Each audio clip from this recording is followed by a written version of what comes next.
Welcome, ladies and gentlemen. Rodeo Time, the podcast. Got a very special guest today, Mr. Steve Pace. Aren't you from like rural America? Golly, that's smaller than maybe he didn't Winnebago. It's way smaller. Yeah. Well, he doesn't live there full time. True. You don't care if people know that's where you're from. No. And it's rural spelled R-U-L-E. Yep. Not R-U-R-A-L. But it is very R-U-R-A-L.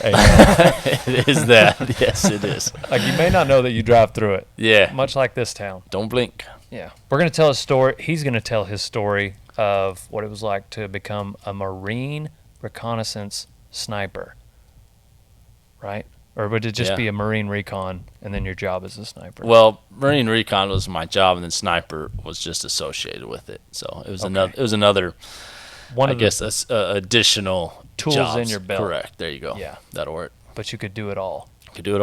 Yeah. We're going to tell that story, hear about his time in Afghanistan, and then we're going to hear from my security guard, Mr. Willie Wardle. I don't want to call myself security guard. He's got a few stories, battle stories. Security sticks together, man. You know what I mean? I got you, my man.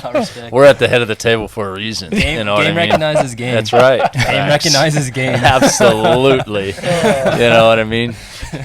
That's a good way to put it. Quick thanks to our sponsors, Rock and Roll Denim, American Hat, Can-Am, Total Feeds, and Excalibur Containers. Now on to the podcast. Pow. You forgot about Willie Sticky Rodeo Rosin. Oh, I'm sorry.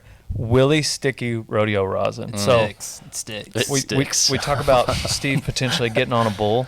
So when that time comes, you're going to need Willie Sticky Rodeo Rosin. Well, Rodeo tongue Rosin. twister. I can't even say it right. It's sold out right now, though. So yeah, we're sold out, but more's coming soon.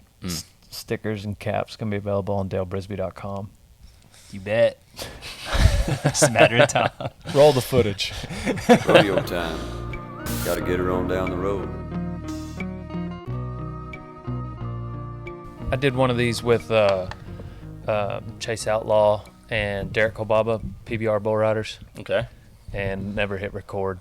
So we had it on the camera microphones, but like the audio sucked. I would have been so mad. Most people didn't notice because my audio sucks most of the time. Mm-hmm. So, we didn't actually get that many more negative reviews than normal. But maybe that's the next intern, a sound guy. yeah, right now it's going to be a warehouse guy. Yeah, that wants to learn how to do sound. That too, yeah. Moonlight as a sound guy for the podcast. So, as I was making fun of mine and comparing it to Joe Rogan's, you said that you've been around his podcast? Yeah, I've done. I've been around quite a few podcasts. He's pretty. I've actually tried to, through work, try to get on with his podcast just through clients and stuff like that. So I've been kind of around, kind of his operation and everything like that, which is an incredible operation. I mean, it is, top of the top. So what were you doing? So most of the time it's just, obviously the podcast game has evolved, exponentially over the past couple of years. And just through work that I do now, like some clients just trying to, that's obviously a big publicity kind of thing. You get on Joe Rogan's podcast, you can promote any brand, even if it's your own brand, if a business brand, whether you're, an actor or politician or whatever you are, you go on Joe Rogan's podcast. That's going to reach. The reach for that is, so you were is incredible. Being you were running security. Correct. For someone on the podcast. Well, correct. Or trying to get on the podcast, just through, some, just kind of working through things to try, because it's hard to get on his podcast. Not anybody can just go and be like, I want to go on Joe Rogan's podcast. Yeah. It's very selective. Right. So it's just so in that regards, I've been, kind of around it. So that's why I had emailed me back. Yeah. So have you ever met him? Not personally. Oh, okay, no. Cool. Gotcha. No, not personally. So right now, like, you're just kind of, explain your job to me. Yeah. So right now I work for a private security company that's headquartered out of Los Angeles.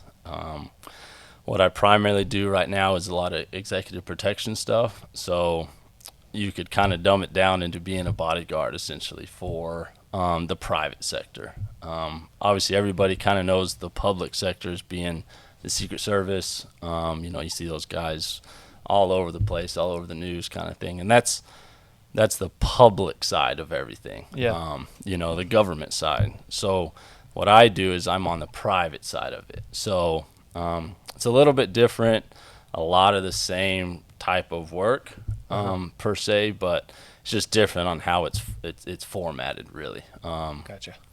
Yeah, so we have clients. I work for the company. We have about probably 70 to 80ish clients. That range everything from the Hollywood sector, political sector, media, business, kind of you guess it, we have it kind of thing.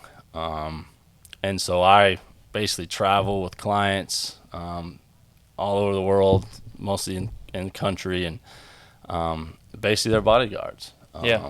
And so that's kind of it in a nutshell, if you will. And that's kind of it. How long have you been doing that? Almost 5 years now. So have you ever been in a situation where you've had to actually protect someone? I have, yeah. Wow. Yeah. It's interesting, right? Because you get a lot of people that consider it kind of not really, say scary work or tough work or whatever. They think about, they all see Hollywood on TV, and they're like, oh, there's just some big guy standing at the door, or kind of something that's really mundane, something that's really like that doesn't take any effort or experience or training or anything like that. But you kind of dive down into parts of it, and it is very serious. And there's moments there that that do require a lot of effort and a lot of work, and there has been definitely moments where I've had to kind of, as they say, the hair stands on the back of your neck, kind of thing. Not a lot, I won't fluff it, not every day. I mean, a lot of it is, pretty simple, but there has been a few moments, Yeah. So I have a security guard here. Yeah. At on the premises at the Dale Warehouse, and it's Mr. Willie Wardle right there. He's actually got a hat. Really? Yeah, And training too. And training. Yeah. So, have you had any of those moments, Willie? I have, but they were actually from the people I was protecting. It wasn't from outside strangers. Okay. You shouldn't have ran up on me like that, man. Do you want to talk about any of those moments, or Yeah, is it the one we were trying to build a rope swing, and I was trying to unload the ladder, and this thing blindsided me. It was actually Dale with a hot shot, and he was trying to get me. He did get me, actually. Yeah. So that one got me pretty good, and then just recently I was just chilling on my porch, minding my business, and Leroy came out of his car and started talking that ish, and I just had to go and confront him because Jordan was there and she's crippled. She couldn't do anything. Kevin doesn't talk at all, so he was sitting there, so I just was like, all right, this is my duty. Like, and I was joking around like I came at him, but like if it was for real, he would have line drived me and I would have been knocked out because that punch was quick. Yeah, so the Dale Warehouse is in Newcastle, Texas. We've got 3 containers, that all house interns, and then we've got an Airbnb out front. So we've been wanting to get him a golf cart. Yes, Yeah. Golf cart with the segways. 3-wheeler though. A Segway. That's Yeah, I'm what telling we you. need. We need a Segway with some mud tires. I don't That's, trust you know, those things. just because we don't have concrete or asphalt. It's all gravel roads. But I was thinking one of them old school Blart. 3-wheeler golf carts. You turn too fast, tips over. yes, Yes. a 3-wheeler. Have you ever been on a golf cart as a security? Like, do you have like a shirt that has like your name on it? It says security, like Officer Pace, or Like as a uniform? Yes. No. Okay. No. Yeah. No. The one of the great aspects of us is that we're plain clothes. Yeah. So there's nothing that says I don't walk around the security patch or anything like that. What about the kind of the earpiece? whole get up? There are earpieces. We do wear Okay. earpieces a lot. Do they have the little like cord The that coil? comes down? Mhm. Okay. Yeah. It's, So it's you're kind of official. Yeah, I mean, I would say You don't have a name tag that's like taped and Sharpie has your name on it. no, not usually. No. But yeah, no, for sure. It is official. It is very official. I know it's hard because sometimes, when every time somebody asks me what you do, you're like, I work in the private security world. Well, the first thing they go to, right, is the malls or Storage units, huh? storage units or any of them, right? That you have that persona of people in the security world that you're just like, it is tough to say that, because people immediately just default to that. I You're could like, just see you like, I work in the private security, and then like you run into a Willie or somebody who does watchovers, storage units, and they say, "Yeah, me too." What was that movie with Zach Neck's Mastermind where he was like a bank driver dude? Oh yeah, Oh, yeah, it was that- like People just imagine that and like halfway true it couldn't story. be further than the truth within your case. Yeah. yeah. Have you ever guarded anybody you wanted to get like a selfie or an autograph from? Honestly, no. Honestly, for me, I've never been one to really kind of idolize people, because it's just it's never really been my thing, at least not to that level, right? You talk about your mother and your father and kind of those small circle people, that you do idolize and you do look up to, but, just because you make millions doing a movie or, you're on Fox News or seeing like just Netflix. because Netflix, something like that, has never correlated with me to like really idolize you. Just, and I do idolize the fact that you work hard, you kind of have made a name for yourself, kind of your success for sure. But not just the person, know. Yeah. So fortunately for me, I've never had that issue. So I'm assuming you've never had as much of a touch and go moment being in security as you were like in the military. Yeah, no. So like if whatever your most touch and go moment in the military was a 10, what was it in security? Yeah, well, so the one probably the worst moment I've had doing security, you could probably say it was up maybe 8-ish. Dang.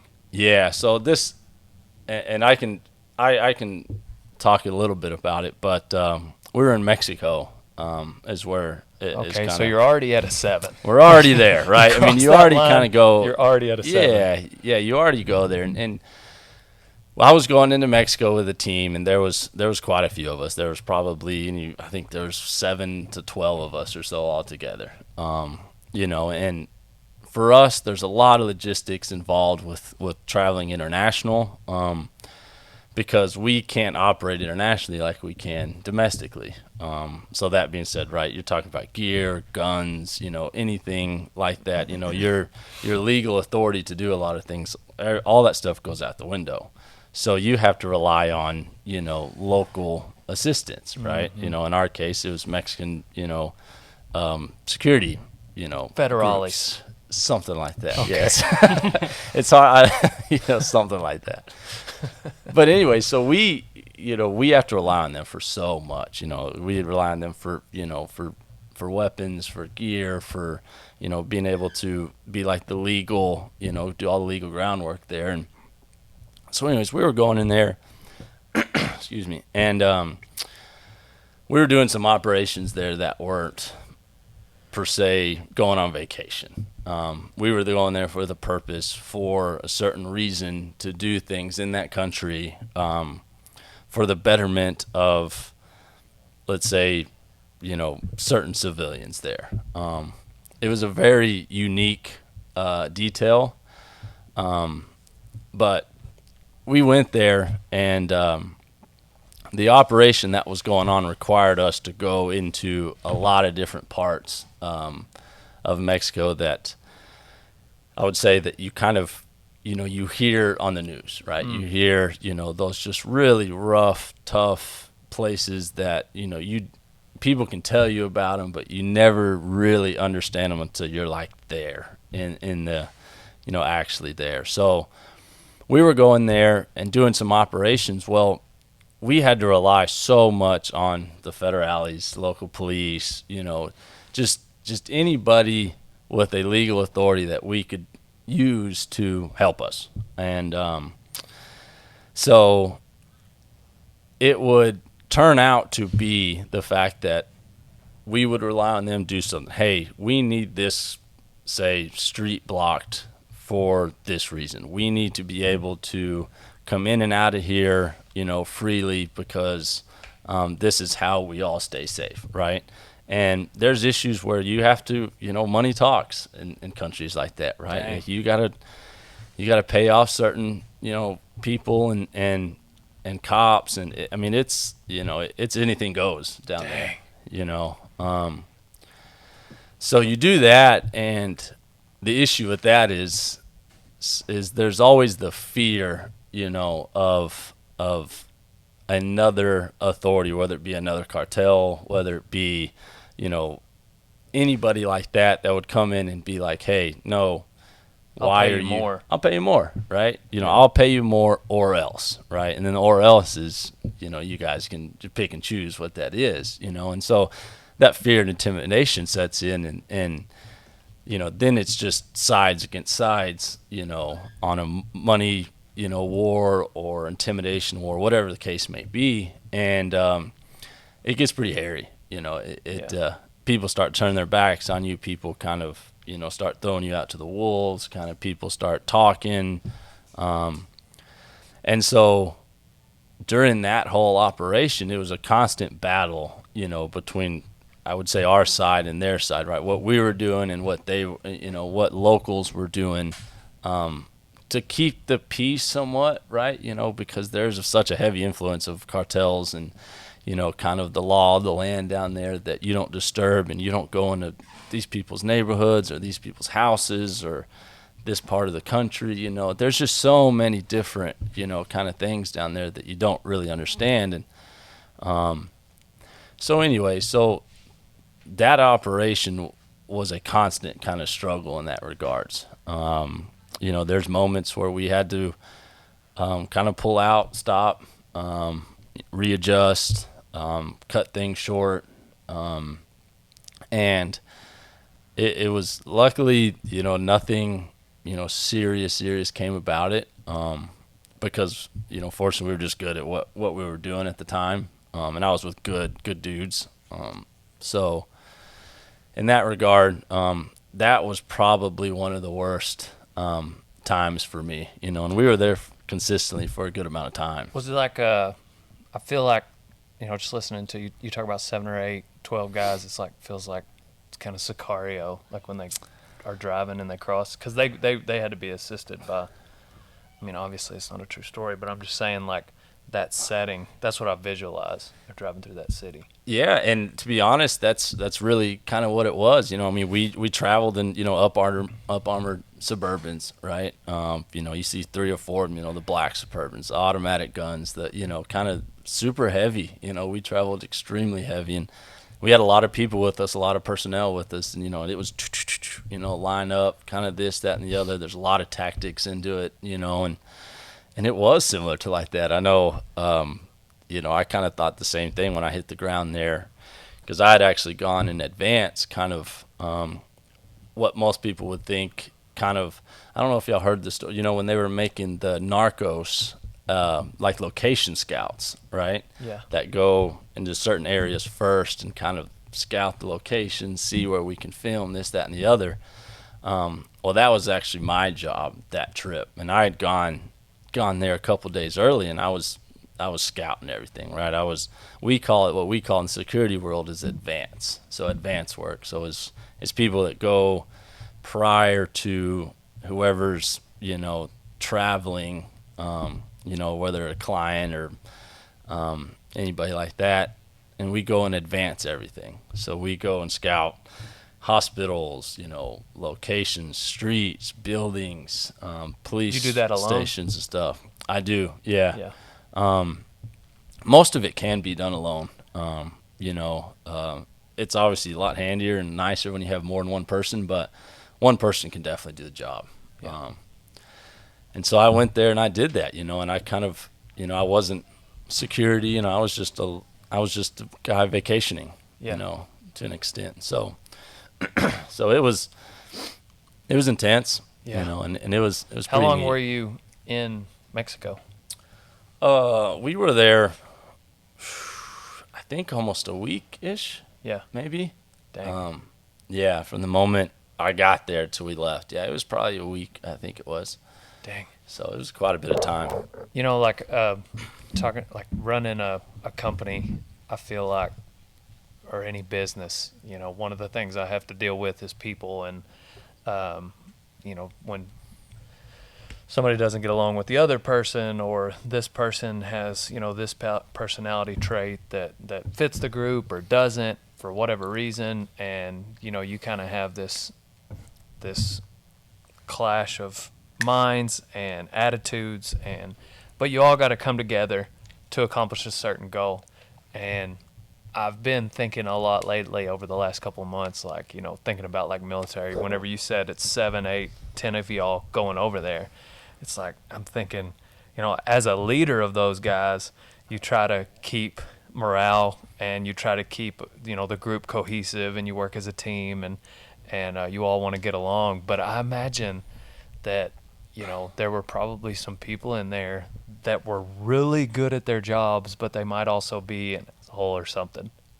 You know what I mean? Like, Yeah. I don't, you know that, you could probably speak to that better, but it's like, kind of like in the movies, you know, there's always like, in the movies, military, there's always like this one big grunt, like stout, you know, like just the cliche. What did you try to say? Cliche, like, you know, 22-inch bicep guy who is just like the hammer.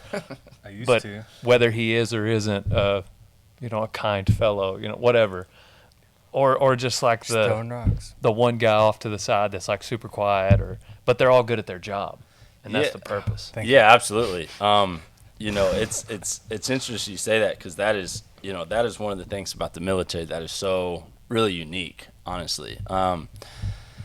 Because most people think, right, when you think military to an extent, especially some of the upper level classifications in the military, and some of the operating forces, right, you see and you look at guys and you're like, you expect them to be the big macho, super fit, like super good looking, you know, great posture, you know, kind of supermen, if you will, you know. And one of the good things that the most of the elite, you know, forces of the military does is kind of like what you just mentioned, was that everybody is so unique, and that's what makes the unit as a whole so good, right? You have your macho men, you have your nerds per se, right? You have your medical guys, you have guys that are super, you know, tech savvy or weapon savvy or something like that, you know, and they combine all that together into one, you know, little group, and that's what makes the whole group just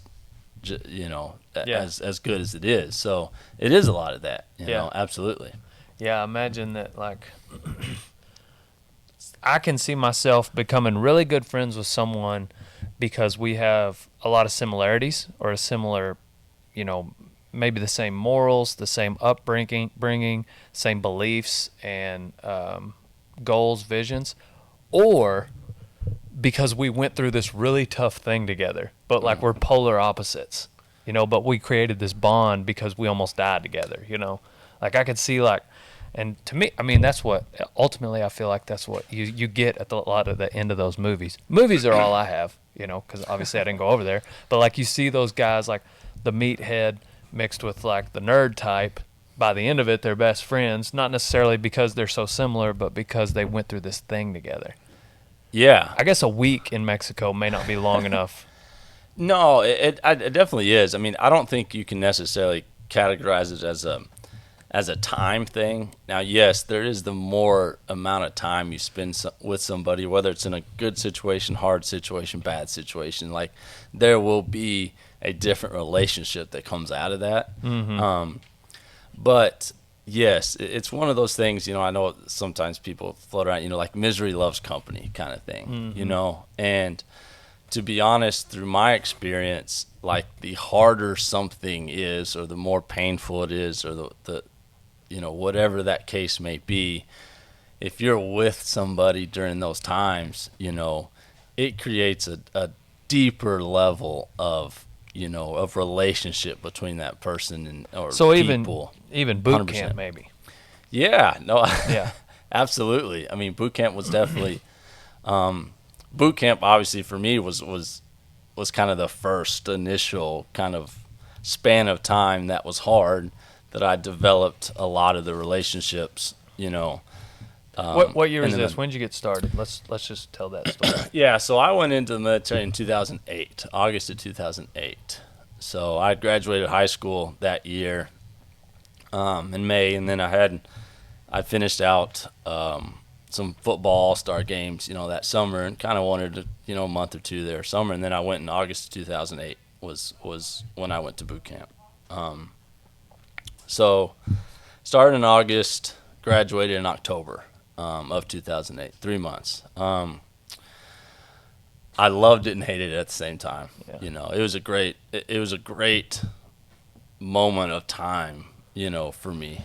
I'd really found that niche, I think, for me. I was super successful all through boot camp. I graduated number one in my entire recruit class. I think it was 530-ish recruits or so. So, and then in the Marine Corps, we call that as a company honorman. So, graduated, like I said, top of the awards or graduation ceremony and everything, was remarkable. It was one of those things where I'd really found like something. Like I was dead set. I was super motivated. I think I remember after I graduated, I was just texting people and I was just like, I'm a United States Marine now. It's a special time. And so did 3 months of boot camp. And it's funny, just a quick story. I worked with a guy recently that was in my boot camp class back in 2008. I only knew his face. I didn't remember his name. And I remember he recognized me. We worked in the same company now. And he was like, yeah, are you Stephen Pace, blah, blah, blah. And I was like, yeah. I was like, how do I know you? And he was like, oh, we went to boot camp. Like, he was under me. Like, I was, in our platoon there. And it was like immediately, like, he remembered all the stories, remembered this, remembered that. Dang. I didn't remember hardly any of it, but he knew it, And like you said, back to your point of just like some of those things that you go through hard times, like people never leaves them generally. Right. Yeah. Special. So what happened after that? So after boot camp, I went through, since I graduated number one in my class, that person or that Marine at that time is eligible to change, to pick any job in the Marine Corps that they want. Luckily for me, I went into Marine Corps boot camp with a recon contract, which I had got previously before joining, just because I was in what we call the DET program, which is like the delayed entry program. So basically, I'd already signed on the dotted line to go into the military when I was 17, but I was only a junior in high school, and so I had to wait my senior year. So that whole year, I was just training. Obviously, I was in great shape. I was playing sports, this kind of thing, and so I was allowed to have, or I was gifted that recon contract before going in. And so after boot camp, I graduated. I knew that's what I wanted to do. I walked in the recruiter's office, before, and I saw all the pictures of the, on the walls of everybody jumping out of planes and diving and shooting and snipers and all that stuff. And I was like, I want that. And luckily, I worked hard enough and I got it. So after boot camp, there's a series of follow-on training that you go to. Infantry training and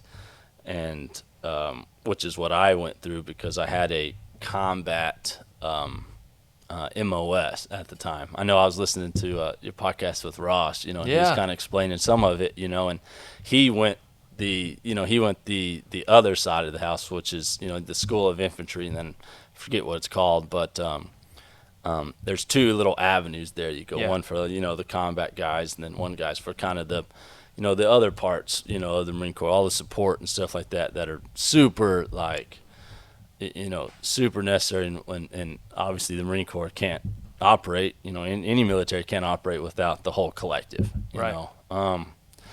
So I went to infantry training. I believe that was a little over 2 months, maybe, something like that, and that's where you learn a lot of your basic stuff, right? That's when you learn how to shoot a gun well. You learn all the different weapon systems, all the different tactics. You learn kind of more of the meat and potatoes, Yeah. of the Marine Corps.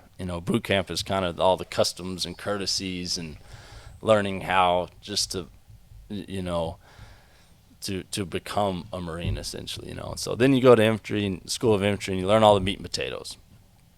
After that, I went to what we call BRC, which is Basic Reconnaissance course, which is the course that you go to. If you successfully pass that, you become a Recon Marine, and then you go kind of through more pipeline training and stuff like that. But that's your initial test, right? That's your, if you Pretty pass, tough, huh? Probably. Yeah, at the time, that was the toughest thing I'd ever done in my life. Yeah.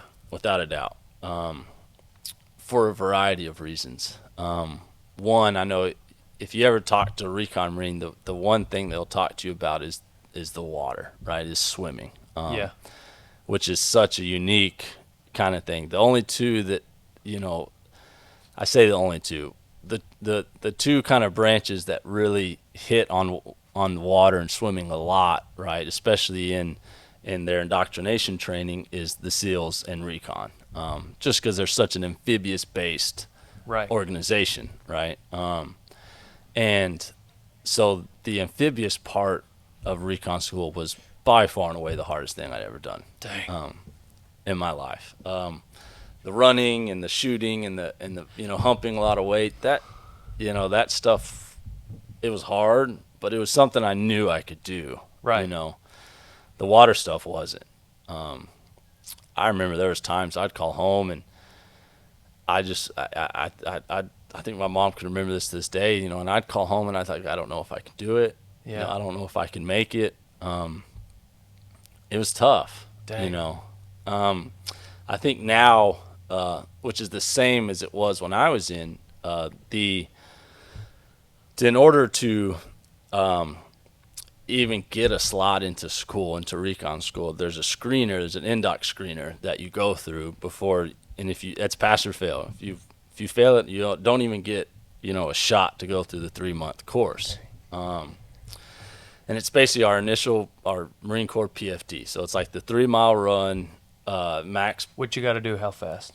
So for the NDOC, I think it's 22 minutes is the latest, or is the slowest you can do it. Gotcha. Which at that time shouldn't, if you're Right. 18, Yeah, 19, like, you should be cruising that. Right. Out of boot camp, I was running like an 18-minute mile Yeah. or 18-minute 3-mile kind of thing. So everybody generally cruises through that. So that, and then you do like the max set of push-ups, sit-ups, and pull-ups, kind of thing. And that's just a benchmark test, right? I think the minimum, there's minimums on that, but that's generally not too bad. And then you go into the water, right? Then that's when it starts getting pretty tough. So, in the water for Recon, everything you do, right? People think of swimming as, a lot of our recreational swimming stuff that we do. You have your swimsuit on, and it's nice and it's relaxed and it's such swimming is easy, right? When you, in that regard. But with Recon, you do everything in a combat mindset, right? So you do everything in full fatigues, as we call it, like full, camis, top, bottom, and sometimes boots, right? Which is super tough, which I had never really done before.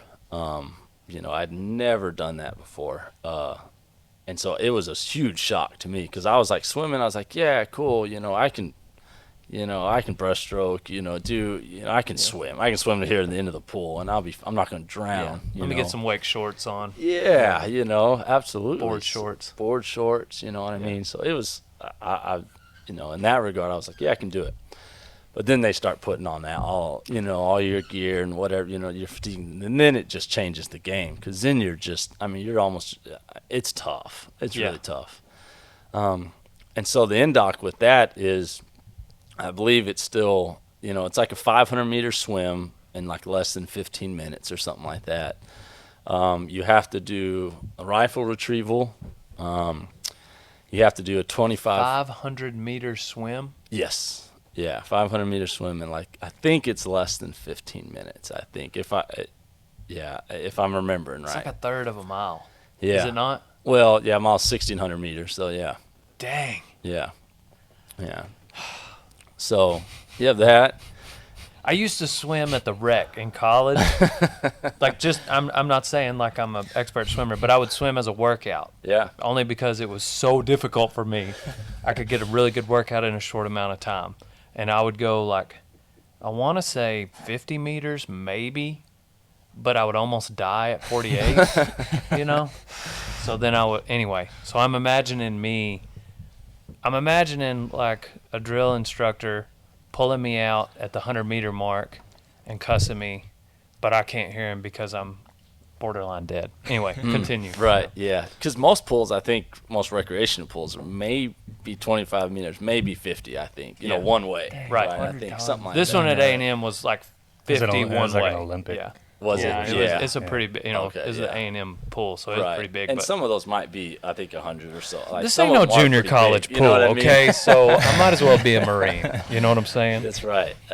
Yeah. So, yeah, you do that, and keep in mind each one of these, are all back to back to back to back to back. It's not like you're doing a run one day, the next day you're doing your pull-ups, right? Everything is in chronological order. Boom, Yeah. boom, boom. You start, and it's all just repetitive. Boom, boom, boom, boom, boom.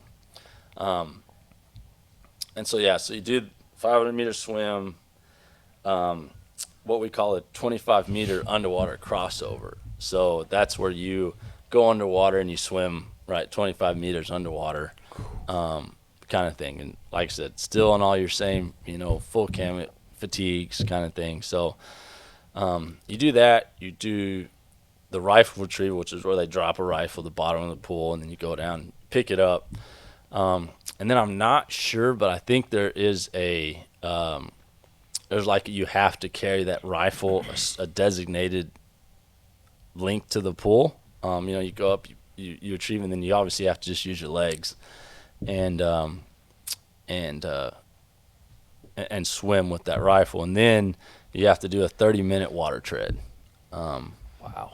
And obviously all those things, like I said, all those things are kind of pass-fail. And that's basically our NDOC to, like I said, I think I've hit all of them. I might have missed one or two of them or gotten times wrong or something like that. But that's kind of your NDOC basically. Say, all right, you're good to go, or you can't, kind of thing. So yeah, the waters without a doubt was the hardest thing for me. Yeah. Going in. So you get out and you're a reconnaissance Marine, and then what? Yeah, so I luckily passed everything in recon school. So then once you graduate, you claim the title of Recon Marine. Yeah. Once you do that, at that time, I'd gone in 2008, and then by the time I'd kind of graduate that, it was 2009. I forget exactly what month it was, but at the time, since Afghanistan was still a thing back then, and we were still heavily involved, in that conflict. As soon as I got done there, I went to what we call my unit. So it's what, once you pass your training, you get kind of stationed with your unit there. And I got stationed there at 1st Recon Battalion there in California. So luckily all my training was there in California, so I didn't have to go far. But I got stationed there, and then as soon as I got there, we were training, right? Yeah. We were training to go to Afghanistan. That involves, a lot of different characteristics. I, went through a couple different schools, further on training, and then also just training with the guys that was there at my unit. When I'd actually got there, my first recon was still in Iraq at the time, so they were still deployed.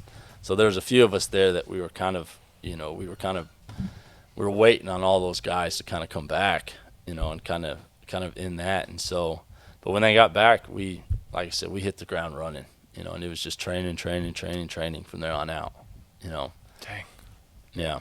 What year? How long was it before you went to Afghanistan? So my first deployment was in the summer of 2010. So I think it was June. Was a while. Yeah, so it was about a year-ish because I had Yeah. got to my unit kind of mid-2009. Yeah. And they had got back, my unit had gotten back from Iraq kind of around that time, I think, as well. And so, yeah, we had probably a year-ish, maybe a little less, to train kind of thing. And so, yeah, so it was my first deployment to Afghanistan. I think it was June of 2010. So you're training with guys that were in firefights yesterday. Yeah, to an extent for sure. Because you heard Ross's podcast. Yeah. That was pretty interesting to me. It's like when they rolled out of those Amtraks, that was everybody's first experience. Right. Because we had been in peacetime for so long. Yeah. But right now, if it's 2009 that you're getting training, like we'd been in either Iraq or Afghanistan for 8 years. Mm-hmm. Or, 7.5 or so. Yeah. We hadn't been to Afghanistan yet, like I said, but they were in Iraq. But yes, the guys that come back, they definitely had combat experience. Dang. 100%. And it was super beneficial for us, because at that moment, and it's kind of it's a big thing in the military is kind of that before you ever get a deployment under your belt, right? Before you ever go into a combat zone or do something like that's kind of your benchmark, that before then, you're super green and you're not experienced to an extent that the combat veterans are. So that's your benchmark that separates you, from anybody that hasn't gone. And it's a big thing in the military for sure. You can do a lot of training, but there's still a pretty big gap. Yes, it's a huge gap. I mean, Right. You can train all you want, and training is phenomenal, and training is so necessary, but nothing will ever compare to actually, being there and doing it, So it was a big thing for us because until that time, I know me personally, like,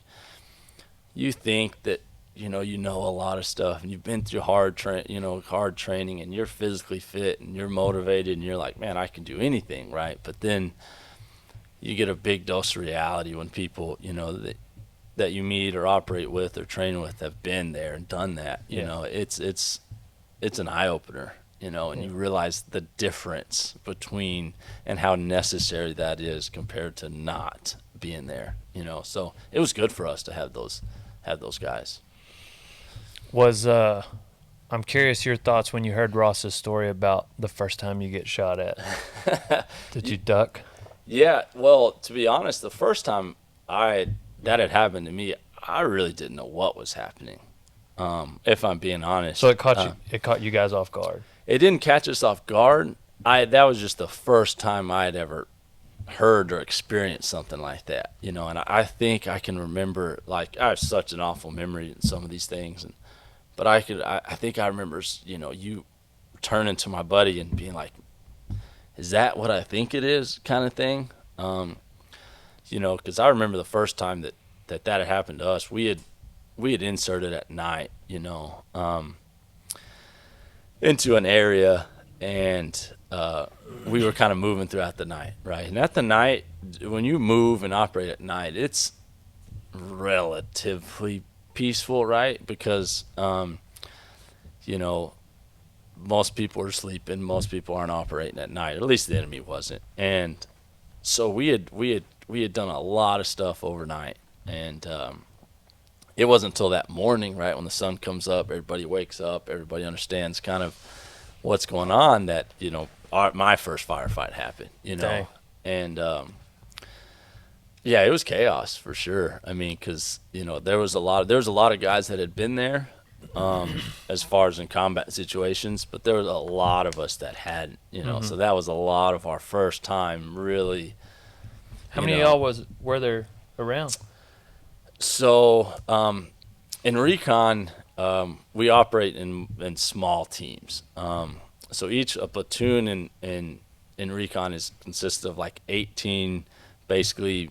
I know in the SEALs they call them like team guys or whatever. Like there's 3 teams, right? So there's 3 teams of 6, and we all have our own leadership hierarchy, right? Each 6-man team has like their leader, assistant leader, comm guys, med guys, kind of whatever, navigation guys, so it has its own kind of system in place. And I can't remember exactly who we all went, but there was probably there when we got inserted that night. There was I want to say there's probably anywhere from maybe 20 to 50 of us there. There might have been 2 platoons maybe there, maybe even 3. So there was quite a bit of us, we had, so there was, we were definitely supported to an extent, Yeah. having, a lot of support there, but, yeah, it was How long did intense. that last? Ooh, it's hard to say. My deployments there, our firefights lasted. We got in contact, in firefights probably average like 3 times a day, right? Damn. Yeah, it was all day, every day. It was till you 3 woke up. times a day. Yeah, it was a constant thing. It was every morning, every evening, and then generally sometime when it wasn't hot during the day. The summers over there are brutal, Yeah. absolutely brutal. So, it was. How many total firefights do you think? I couldn't even put it. Gosh, dang. Like it was all. It was all day. Like there was a point where we got to where like we would just sleep through them. Like I could recall a lot of times, like in the mornings and stuff. Like if the guys that weren't weren't on watch or on post, as we call it, kind of thing, we just sleep through it because we got so good at understanding the tactics that they had, right? Whether it was a serious, engagement, or if it was just an engagement of them trying to figure out where we were or how many people we had, paying attention, whatever. We just got so good at kind of understanding, the whole mindset of it all. So if they're shooting at you, it was typically Taliban. always, yeah. Yeah. I as far as we know, granted, it could have been other groups, you know what I mean? But as far as we know, it was always, yes, the Yeah. Taliban. Dang. Where was this? So my first deployment, our major area of operations was called the Upper Sangin River Valley. And we just call it Sangin for short. If anybody's spent any time in Afghanistan, they know exactly where that is. It's in the northern part. I got a of- vacation planned there later, so Yeah, you later can- this year. So Yeah. I'm taking notes. Well, it's green. It's green. It's like it's interesting because if you Google Maps it, it's a strip of green, like area that's surrounded by just barren mountains, like nothing, right? And it's up on the northern part of the Helmand Province, which is where the Marine Corps was, operated in, and that's where we were. And there's stories about it. It's an awful place. It really is. So That's not that movie on Netflix, is it?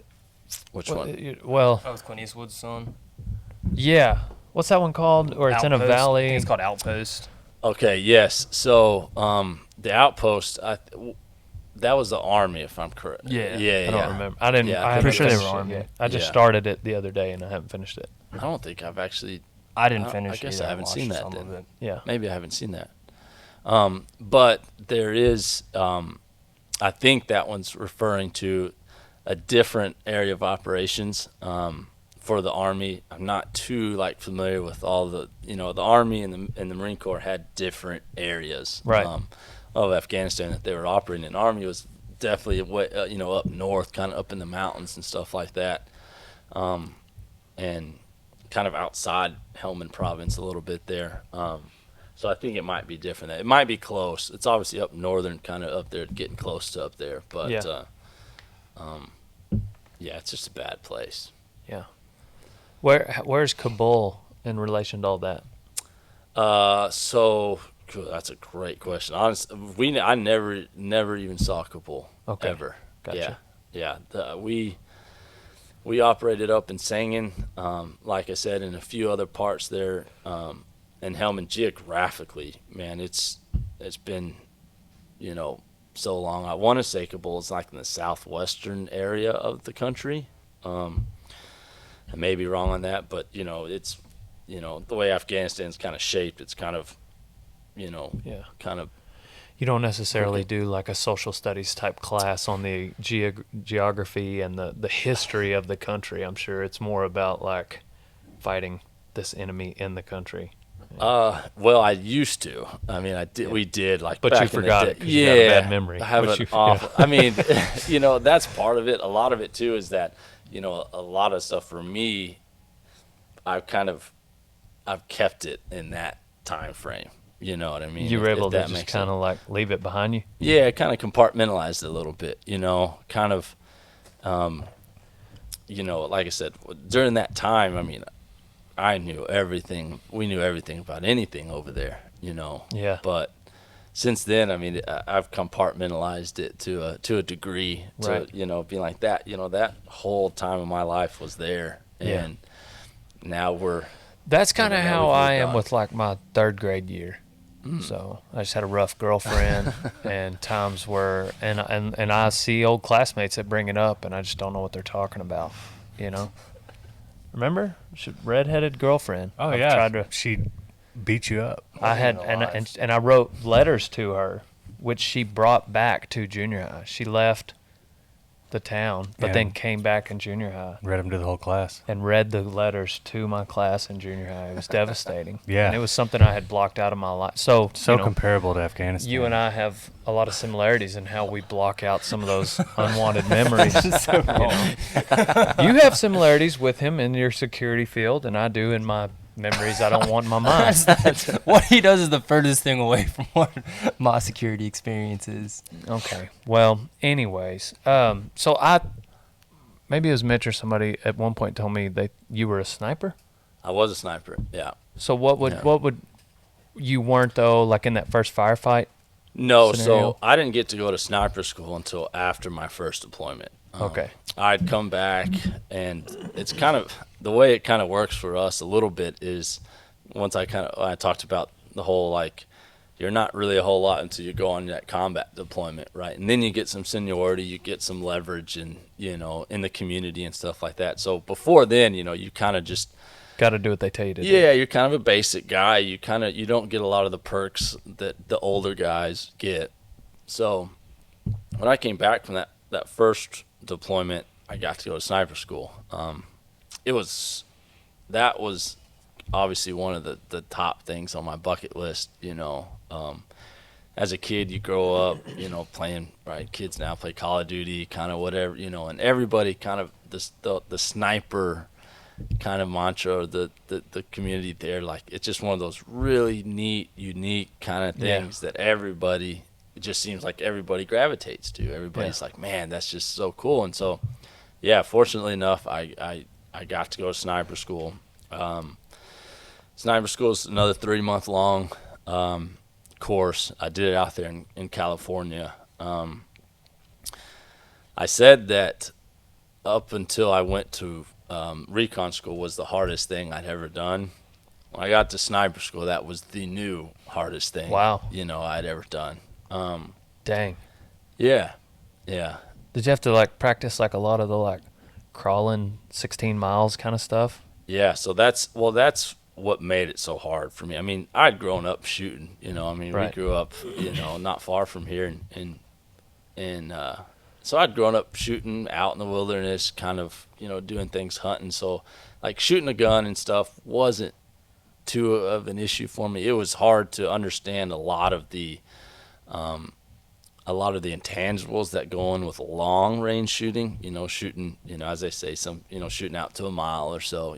Like those long long range shooting, real hardcore, sniper school shooting is super tough, but I was confident I could do all that stuff, you know. It was a lot of the other intangible stuff, like you said, what we call, stalking is what we call it, which is obviously the technical term for it. But yeah, that was hard. We did a lot of that. That's one of the focal points of sniper school, and it's super difficult. Like, I thought it'd be easy. I thought I'd just, kind of throw some vegetation on, kind of go out there. And I was like, oh, these trees will cover me, tall grass, whatever. I was like, dude, I can just snoop around. The same thing like, Call of Duty stuff, like you like walk around the buildings, you're crouching or something like that. You're like, oh, nobody can see me. Nobody. Yeah. It's easy. But boy, I was so far from the truth. Yeah. Absolutely. I remember one of my first, so just to set it up, like, our stalking is basically designed to where you have kind of a course based. I say a course. You have an area of stalking that's about 1,000 yards long. The instructors sit at the very end of that on top of one of our big trucks, which we call a 7-ton, and they sit up there with binoculars. So there's generally 2 of them that sit up there with binoculars, and they're looking back this direction into the whole field or wherever you're doing your stalk at, and their whole job is to find you, right? Yeah. And you start at the very end, and what you do is you have to stalk all the way up to within 200 yards of that truck and the instructors with the binoculars. So that's kind of, and then once you get within that 200 yards, you're allowed. You take shots. They're blanks, right. But they have the sound and everything like a real bullet would, and you have 2 shots, and basically what you do is you stalk up and you basically shoot at that truck, simulating that they were the enemy. And when you do that, they have an opportunity then to find you, right? They look, they actually know like kind of where the general area is, and they look, and if they can't find you, it's changed over here, but they'll hold up, a sign or something, a picture or letters or something to where they know that you're not like hiding underground taking a shot just out of nowhere, right? Like, you have to be able to see them and them not be able to see you, kind of thing. So that's the whole premise behind it. And so once you take that first shot, they'll throw something up and you have to identify it. You have like a certain amount of time, I forget what it is, to identify it, but if you're able to identify it and call it out, there's like instructors kind of out in the field with you, that you talk to, and they radio up, and if you're able to identify it, they basically they tell you to take your second shot, and then the instructor in the field goes within, I think it's within, like, it goes within like 5 yards or so, 5 or 10 yards of where you are. Now, the instructor on the binoculars doesn't know exactly where you are, but the guy in the field does. So he'll go there and stand there, and then the instructor with the binoculars has a certain amount of time to scan that area to look for you. And if he can find you, right, he'll call it, he'll say, oh yeah, he'll tell the instructor in the field, walk 2 steps to your left, 2 steps to your right, wherever. He kind of walks him on to where he thinks you are. And if he can find you, boom, you failed, right? Dang. If he can see anything, if he can see a sliver of grass that's like broke, you can see a little shine, on any of your optic or gun or yourself or, anything. It doesn't matter what it is, he can pick it up. Even if he gets lucky, it still counts. Yeah. Right? Wow. Yeah. So your first couple like practice stalks are really good because they're not pass or fail. They give you a lot of time. But I remember my first one. I think I went and I vegged up and I started going, and it was like It was no time at all. Dang. I think I was doing the old crouch, like trying to like hurry and move up there, and boom, busted, Yeah, they had busted me a few times on, because like I said, I had the complete, Yeah. wrong Yeah. mindset. Like this is a deer. Like Yeah. surely if I can fool a deer who's got better senses than a human, maybe I can fool a human. But just Yeah. not the case. No, not at all. Like I took it just so elementary almost that it was like, this is foolproof. Right. I was like, there's just nothing to this. And I was so far wrong, and because I think they give you like 4 or 5 hours to do it. And I was like, I don't need that. Like 30 minutes. 1,000 yards? Yeah, I was like, man, that seems like a long time to be out here, Right. and you hear those stories, where people, as they call it, skull dragging is the thing that where you're kind of, it basically just means that you're as flat as humanly possible, and you're just kind of inching yourself across the ground, right? And so, like, you hear those stories of old school snipers and stuff doing stuff like that, in combat situations, and you're like, yeah, that sounds miserable. Like, like, oh, if I'm I gonna get cheat the system. Yeah, what if I catch a cramp or end up, I gotta go to the bathroom or something, or a spider's on me, you run to a snake, all these different situations, right? And you're like, yeah, that just doesn't seem fun. And so I literally took it to heart and I tried to cheat it. I was like, they'd say go and I'd like boom, like take off running or something to a tree and bound to another tree or something. I was doing it the complete wrong way. Yeah.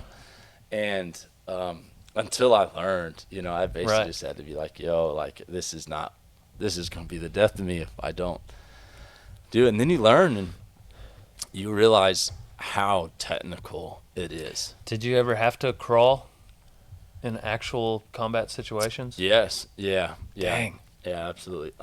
Not like I did at sniper school. It was a lot of more stuff kind of using terrain throughout firefights and stuff like that to, Yeah. to either better your position or, retract your position, something like that, So it wasn't as technical, but it was beneficial to learn that, because otherwise, like I said, I would have probably done the whole, old school Call of Duty thing and just Right. ran or, So kinda you feel like whatever. if you would have just been like winging it without all the training, you may not have made it back home. Yeah, unless I would have had somebody really, really experienced teaching me, or following them or whatever. Like right you know. then. Yeah, Like on, yeah. Like, no, don't do that. Yeah, Don't do that. Yeah. 100%. So Was it ever like?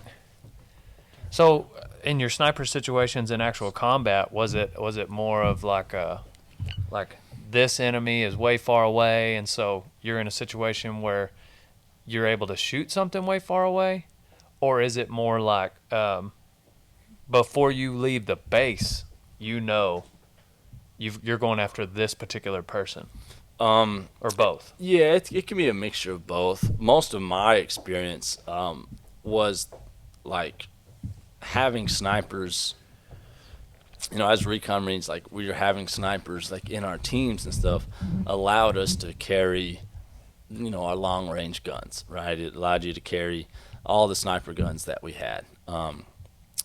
And because everything that we generally engaged with, I say everything, a lot of things that we generally engaged with were far off, distances, or, not necessarily Face to face. right? Close combat is kind of what we call it, house to house. Y'all kinda weren't clearing stuff. houses as much as like Ross's story. We were, but not to that extent. Yeah, Iraq was definitely, a lot of house to house, walking, but we did clear a lot of houses. There was a lot of, house stuff that we engaged with, but most of our engagements were far, off targets, So having that sniper skill set, we knew leaving the base that that was such a necessity, for us. So did your second tour, you've now got sniper training, you're able to use that training. Did it make you look back on your first tour and realize a bunch of opportunities where if you'd have had that training, it would have helped you more in the first? deployment? Yeah, absolutely. I mean, luckily for me, on my first deployment, my team leader and assistant team leader were both snipers themselves. Gotcha. So I had kind of our process, in sniper school is when before you become a sniper, you're called a pig, which is what we coin as a professionally instructed gunman. So it's a guy that learns from another sniper, right, how to shoot, how to employ the weapon, how to employ some of the tactics and stuff like that. And then when you graduate sniper school, you become a hog, which is a hunter of gunmen. And so yeah, and so you kind of graduate to that, and you get what we call your hog's tooth, which is a little 7.62 bullet that the necklace that all snipers wear. And if you ever see people wearing those, you know that they're a Marine Corps sniper. And so on that first deployment, I had learned a lot about long range shooting and being a sniper, and that was another thing that influenced me wanting to go to sniper school after that first deployment. And so, yeah, to an extent, absolutely. Yeah. Did you ever have to fight with your hands? Not necessarily. No, not anything that I knew Or was almost. You're just this could go to.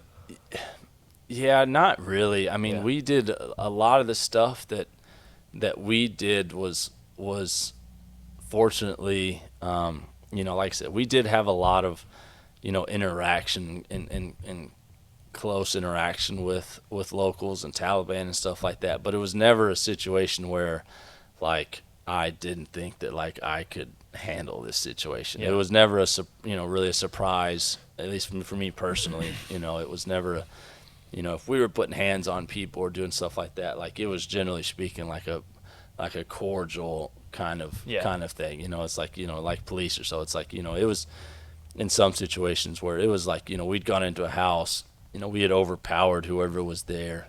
They gave up, and they, it wasn't ever a thing really where it was somebody Gotcha. life or death kind of thing. Yeah. For me personally, that is. Was it difficult to delineate who was an enemy and who wasn't? Well, that's the hardest thing. They're 100% the hardest thing, because one, they don't wear uniforms, right? They're, they wear the same thing everybody else does. Two, just because they carry an AK or something like that doesn't necessarily mean anything. So you could just see somebody walking across the street and they got an AK, but they're a good guy. Yeah, absolutely. It was one of those things at that time, especially my first deployment, you could see individuals carrying weapons like that, but you had to be shot at before you could engage them. That's just part of NATO. That was just part of the TTPs. You had to be shot at. Had to be shot at. They could pull and be pointing it at you. Mm-hmm. But they have to, they have to be actively engaging you before you can actively engage them. Wow. Yeah. I mean, it got to the point. I mean, there was a point where you could watch people.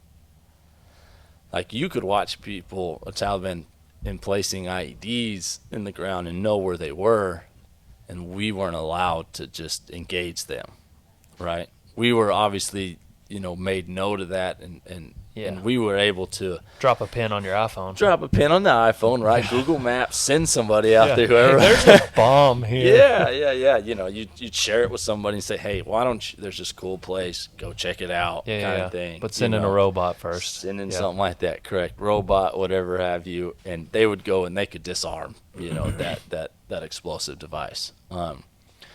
So yeah, there was some handicaps in that, so it's tough, absolutely. Yeah, what analogy did Ross use? He said he said something like, it's like Fighting with your hands tied. Sounds well, maybe it was more like they have no rules, as if they're a UFC fighter. Yeah. But You're a boxer. But you're That's a boxer. what it was. He said something like that. Yeah. Like you have to use boxing rules, but they can use Yeah. It was there was a lot of that, I mean, and that's just the way it is, and it was hard, and you had to work around it. But it, in a grand scope of things, that's what keeps somewhat of, the war essentially not just, genocide to an extent. Yeah. It's not just like, I mean, you can think about it here in the States now. Like if like say, somebody invaded America and they saw people just walking around with guns and they just started, Right. Yeah. often people that had guns around here. I mean, it's a lawless thing. So you kind of understand some things in the 100%. grand scope of things. 100%.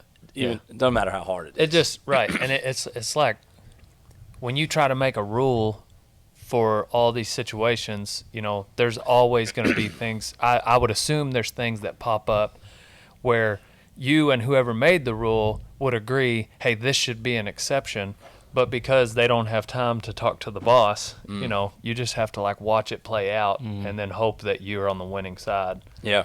Yeah. I can assume that. Yeah. I feel like I'm the only one asking questions. You guys got any questions for? Y'all been sitting over there just listening. I'm just taking it in. Yeah.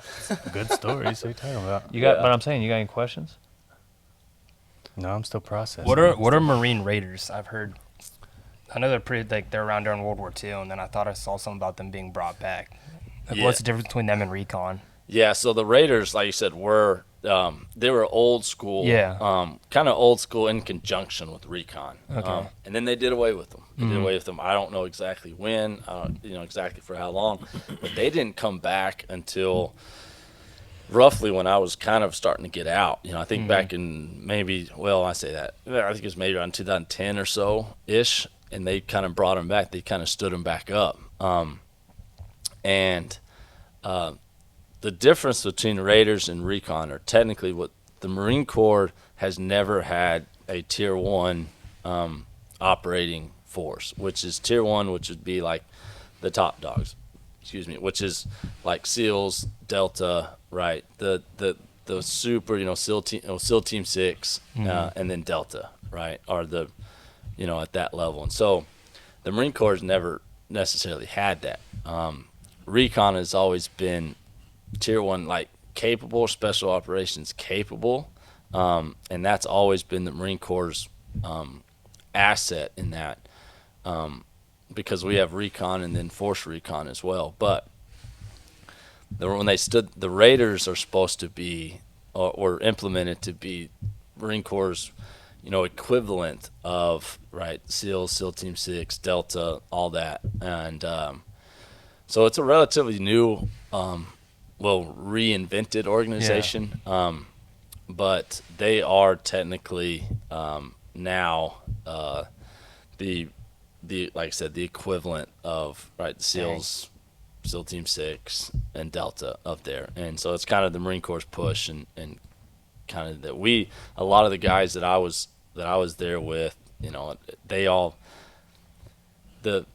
a lot of them kind of transition over there. I know quite a few buddies over there. And, so it's kind of a transition thing. It's kind of a tier, kind of, if you will, kind of deal. But no, they're definitely an elite organization up That's there pretty too. cool. Yeah, they're good dudes. Absolutely.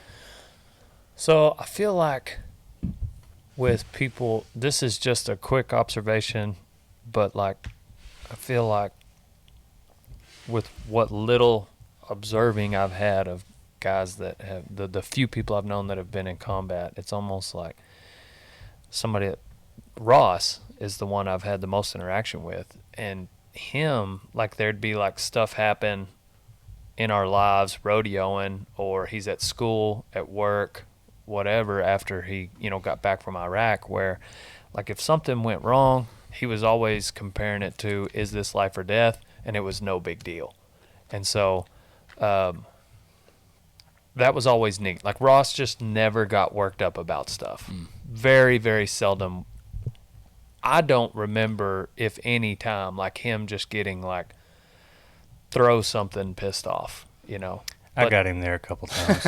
but it definitely was not a regular occurrence. Like he was pretty able. But then again, some people, it's almost like the opposite. They're in those situations and they come back and like any little thing, goes wrong and it's a big deal. Mm-hmm.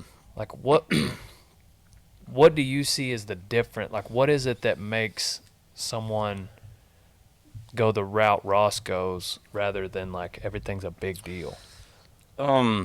Yeah, I think it kind of goes back to what we kind of talked about earlier about just those experiences of those just super, super tough times. I know for me, personally, I can relate with a lot of, what Ross talked about and kind of his outlook on life and kind of how he handles situations. And a lot of it does, come back from the military. And a lot of it is because of those reasons. And,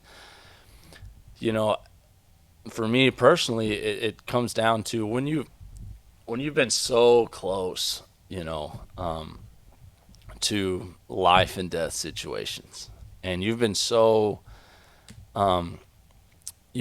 exposed to times in your life where you feel like, you couldn't get any lower, right? And I say that not as in an emotional state. I say that, right? Like you're in Afghanistan in 120-degree heat, sleeping on the ground, you don't eat, you're not sleeping, these situations where it's just miserable, it's just misery. You compare it to a lot of things in your life now and situations that come up to where you're like, I've had the worst of the worst, I've been there where it couldn't get any worse, like, is this something that I'm unable to overcome? And the answer, generally speaking, is no. Like, there's never, generally speaking, a situation that you can't overcome. It might hurt, it's gonna suck, it might sting, but it makes you have a completely different perspective on life, that you understand that, it can't get any worse than what you've had it, and you're still here, and you overcame that. So I think that has a lot to do with it. Like I said, that's just for me personally, but I feel like that resonates with probably a lot of military guys that have been in situations like that. I listen to. I've been thinking about like just different military people a lot lately, just because. So like a month ago, I listened to a Joe Rogan podcast with. I still haven't figured out how to pronounce her name, but her first name starts with a Y and her last name is Park. She grew up in North Korea and then escaped to China, and then escaped China to South Korea, and then eventually came over here, and now she's like a human rights activist. And anyways, listening to her story, it just makes me like really think about perspective, and like how interesting, she went from even worse than communism, it was just a straight dictatorship. And so like she lived in that. She didn't know the word. They don't have a word I. They don't, like, because it's all we. They don't have a word for friend. They don't have a word for love in their language, whatever. And so like growing up in that, then coming here and being an American, I just feel like it's like the most extreme form of perspective that a person could have. And so, but that's not like we can't all go live a year in North Korea. And so I thought, man, I bet there's a lot of military and former military men and women that have been really close to and in situations, third world country type, whatever it is, where war-torn countries, where they get to see firsthand the way those people live, and then they get to experience it because they got to be there, and then they come back over here. Like, I feel like you guys got to see like the worst of humanity, and then you come back to the U.S.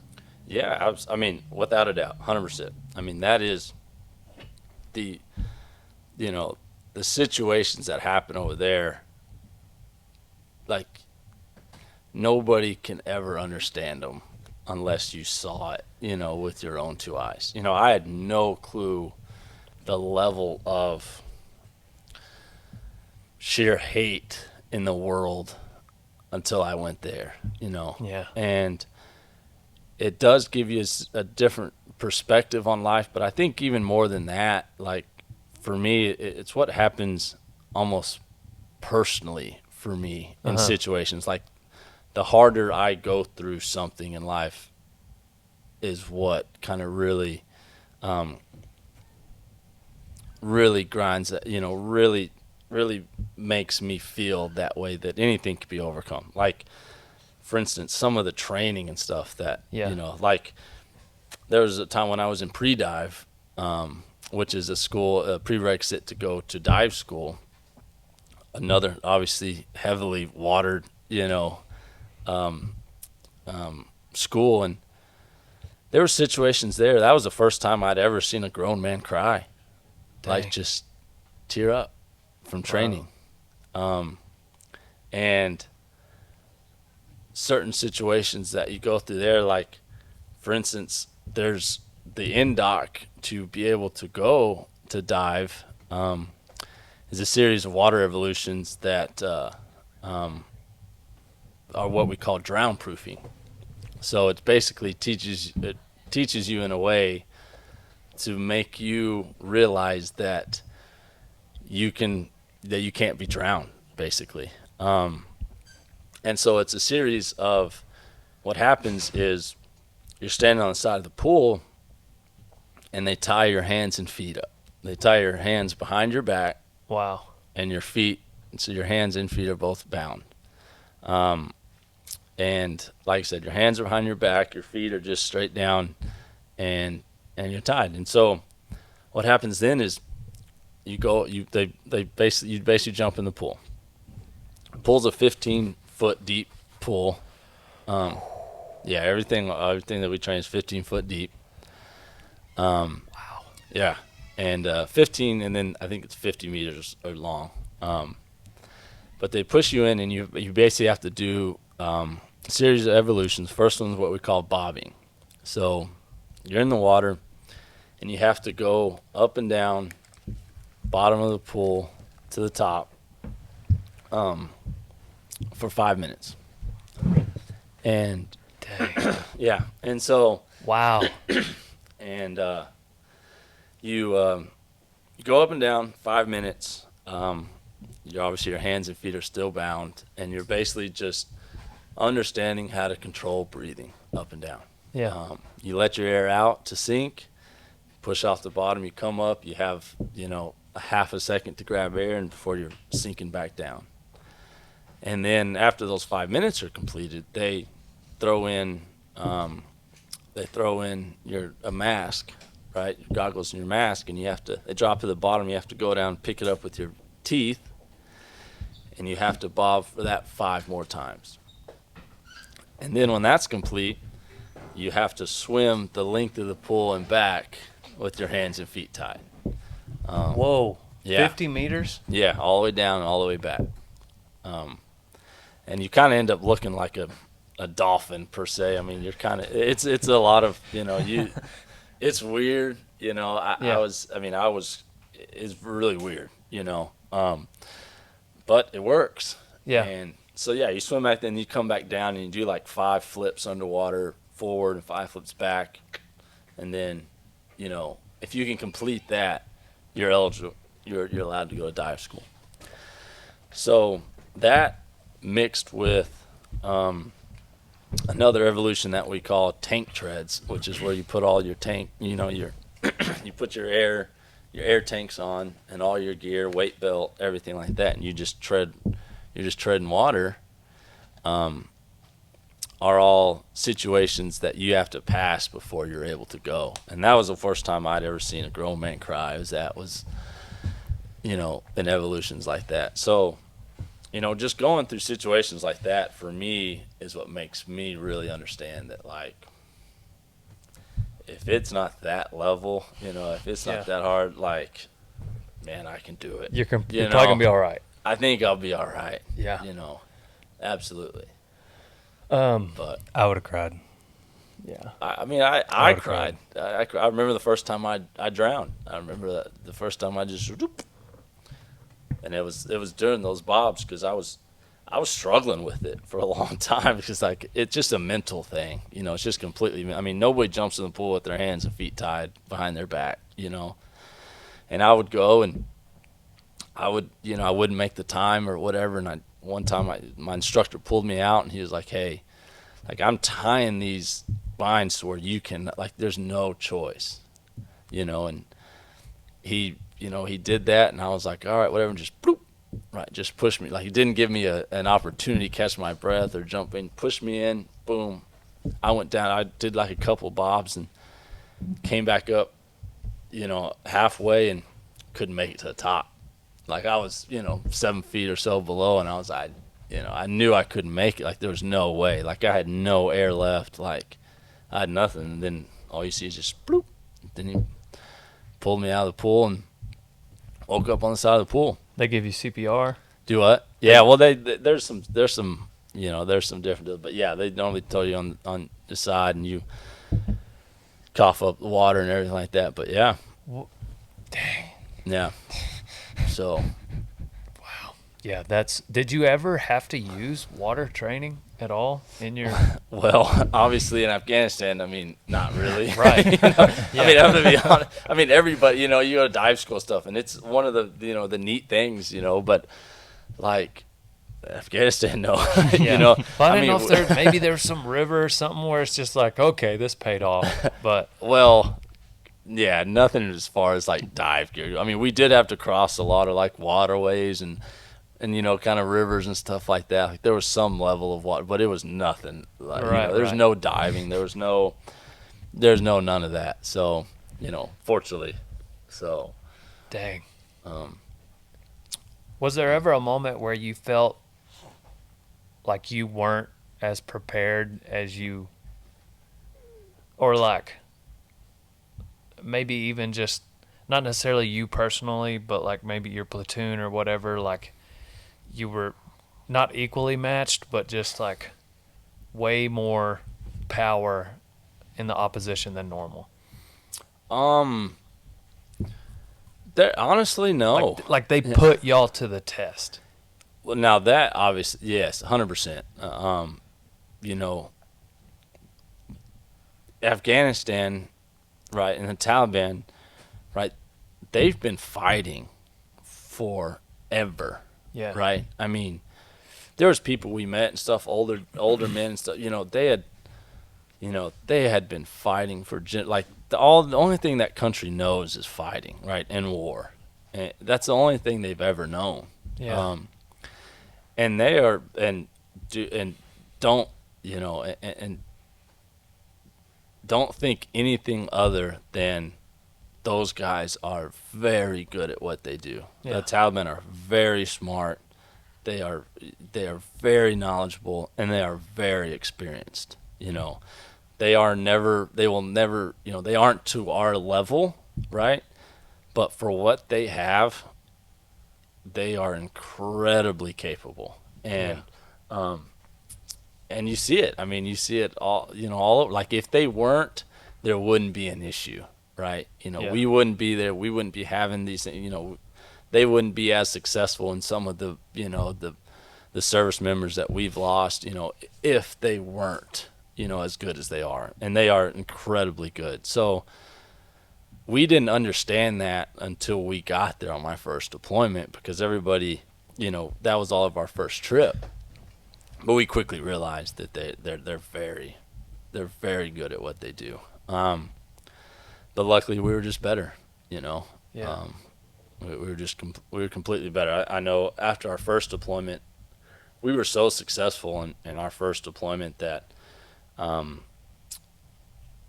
for a couple of reasons. One was we didn't lose a single member of our unit the whole deployment.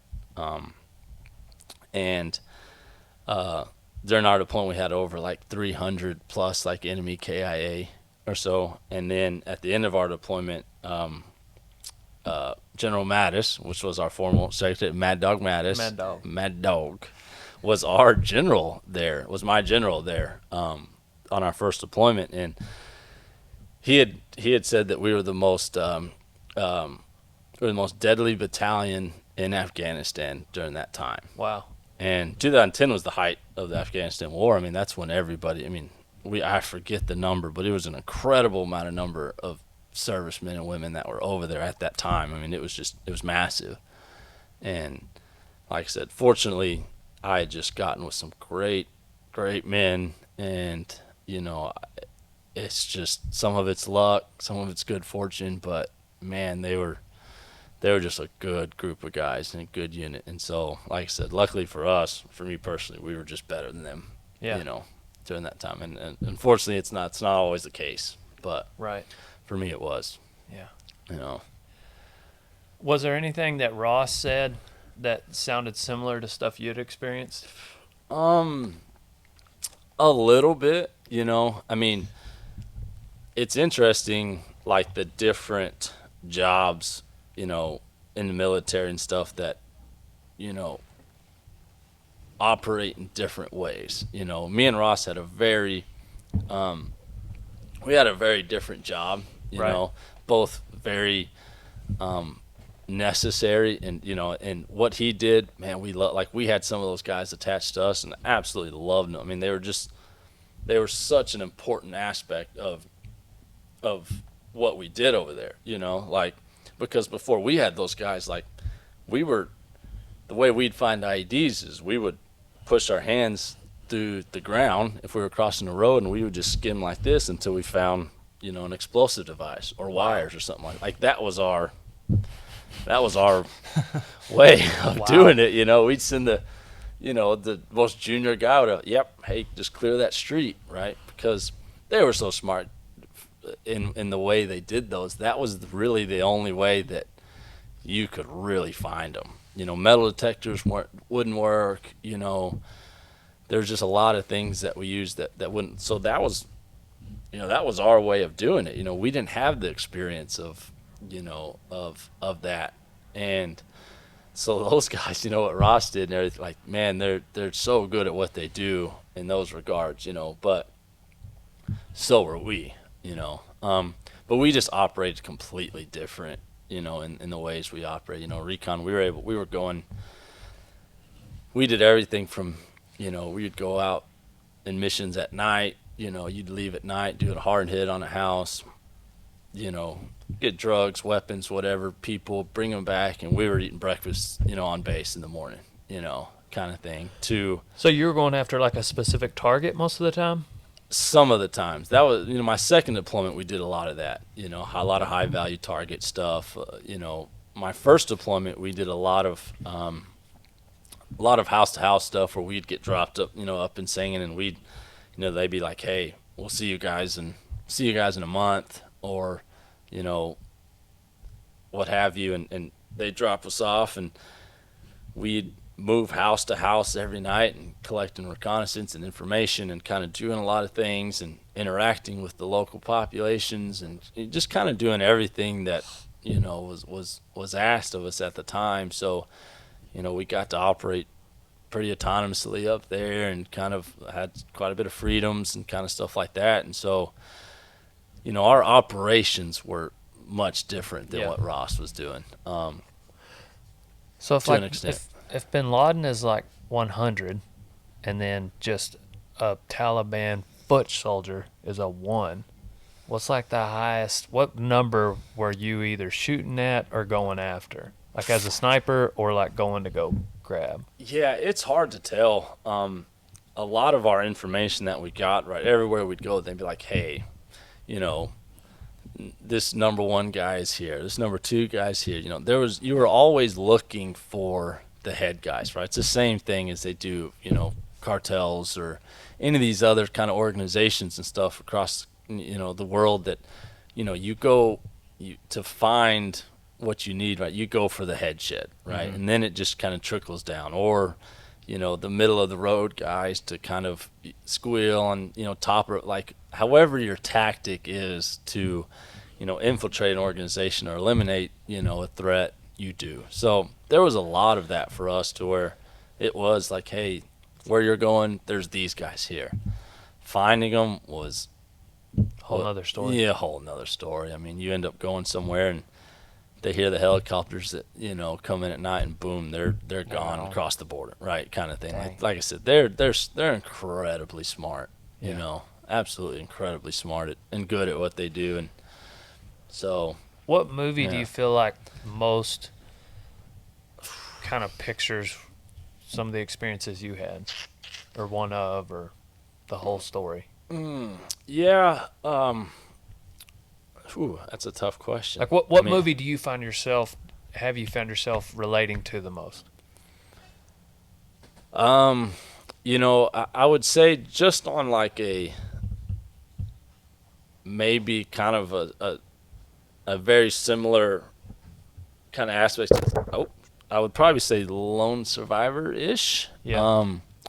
Just because it related a lot to what we did, you know, kind of, you know, up in the mountains, you know, how they, you know, it shows them how they're, you know, up there and information, kind of things like that, you know, up in hide sites, kind of operating like that was a lot of what we did. I would say to an extent. So I would have to maybe lean towards that one. When did that happen? Was that Good around question. your time? I don't know. I honestly can't. Honestly, don't even remember when that happened. Yeah. To be honest. Yeah, I don't know. Have you seen a movie that was just like completely missed the mark?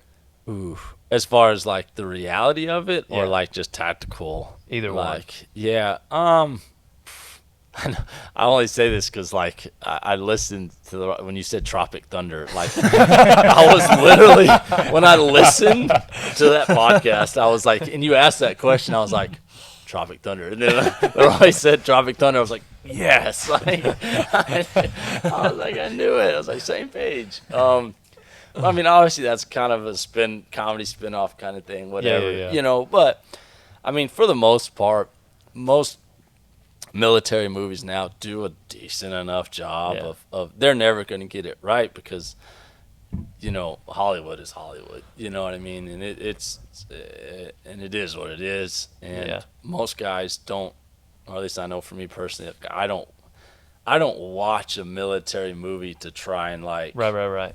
one, nitpick it, or two, be like, man, I wonder what it's like or something like, you Right, know, right. I watch it to kind of, because I like supporting the veteran community, you know, kind of thing. So I watch it for a different reason. What'd you is think that- of the movie 13 Hours and the way that?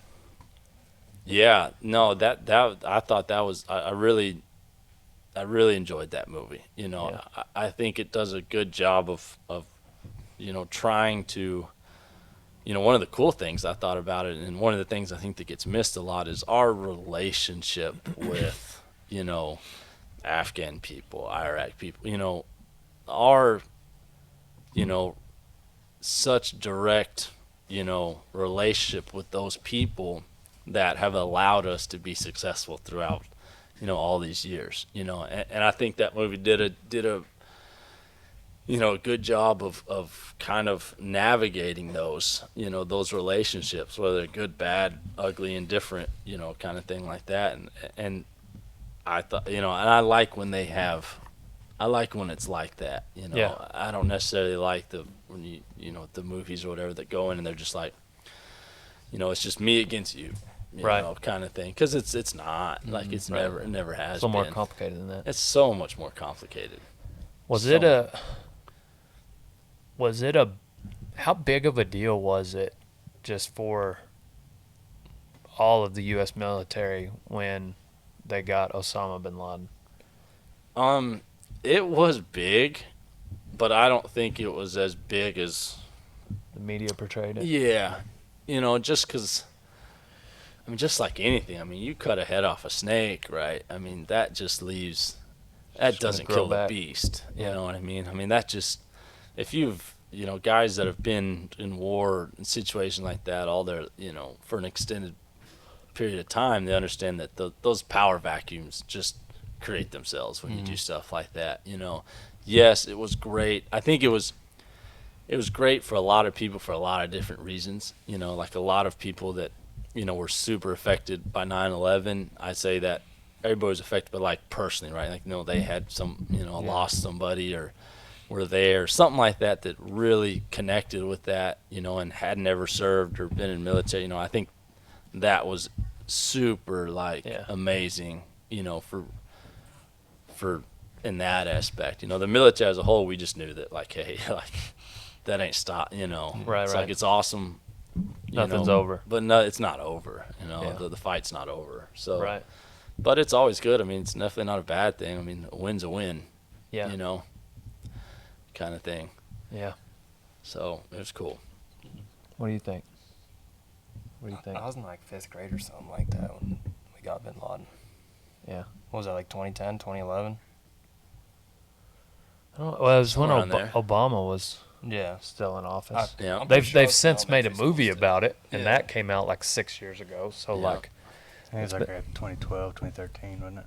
might have been, yeah. But anyway, I wanted to go to the Marines so bad in high school, but I also wanted to rodeo, and at the time I couldn't imagine taking 4 years away from rodeo, and I don't know, college was but I couldn't imagine not rodeoing or not being on a horse for that long. And ultimately that's what kept me from doing it.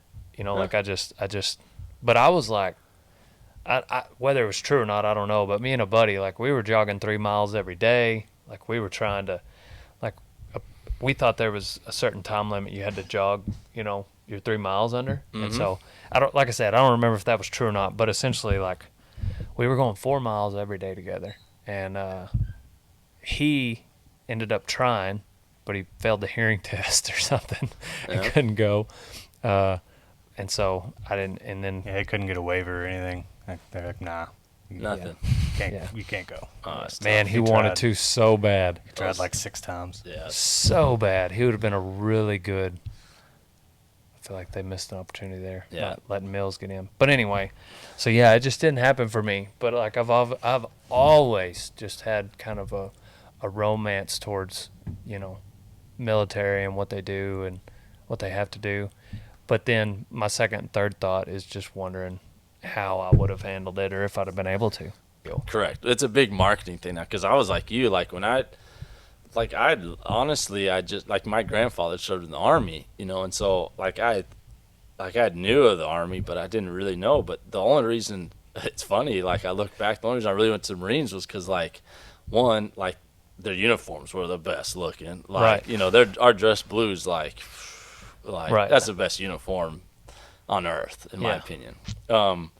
But two, I went to a recruiting office. There was 4 doors. Yeah, the right? recruiter. And I just I walked in and like I said, I saw pictures and the guy looked good and I was like, shoot, we'll just stay. I didn't even Yeah. visit. Right, I right, didn't right, go to the yeah. Army recruiter or the Navy recruiter or the Coast Yeah. Guard. I didn't need That because was I didn't me know too. anything. Yeah. I didn't And- I didn't know what Navy SEAL was. I didn't know what Delta or Right. Rangers. I didn't know any of that was. It was a lot of just luck for me. And at that time, looking back, the brand, now, right, a lot of branding might be coming from the SEALs and that's a hype now. But at that time, Marines were hyped. Yeah. And the recruiters. I remember there was some of the recruiters from other branches had come to the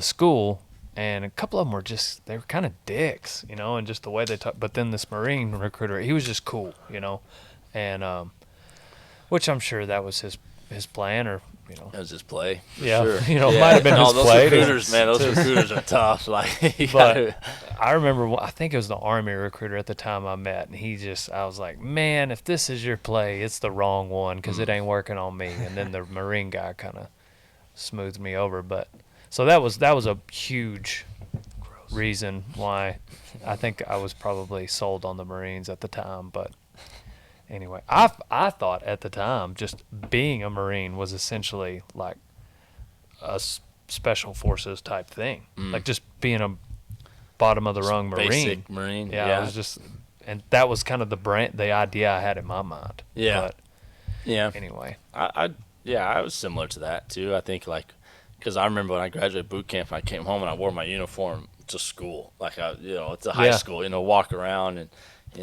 and see all them old teachers and friends and stuff, and I just thought I was like Rambo. You know what I mean? Like I looked good. Like my posture was upright. I was clean shaven. I was fit. I thought I was something. Right. Yeah. And so I 100% like agree with that. And then you quickly realize that you're nothing. Kind of thing. Or at least for me, I did. so I remember the guys my senior year, Yeah. and the guys that had gone that summer and got back when school started. They came in there. I remember that. Oh yeah. Yeah. whenever you said it earlier Cool guys though. when we were Great talking, guys. you said that you don't have a good memory. So it makes me wonder, like, what's like the one or two things, even without having a good memory, that you absolutely remember where you thought this might be it for me? Yeah, well, so I do remember those moments for sure. That there was a few moments there that that I don't know. I'll probably never, Understand how you made it, Well, not. I mean, or you'll never forget. yeah, I'll never forget. But it's interesting, like when, I know some people talk about, like when, like even just in everyday life, right? Like say you're going through a traffic stop, right? And you forget to stop and somebody like almost T-bones, and they use that phrase, like your life flashes before your eyes, right? And you like get those moments where you're like, that could have been it. Like, was that it? Or like, did I just escape that for what reason, kind of thing.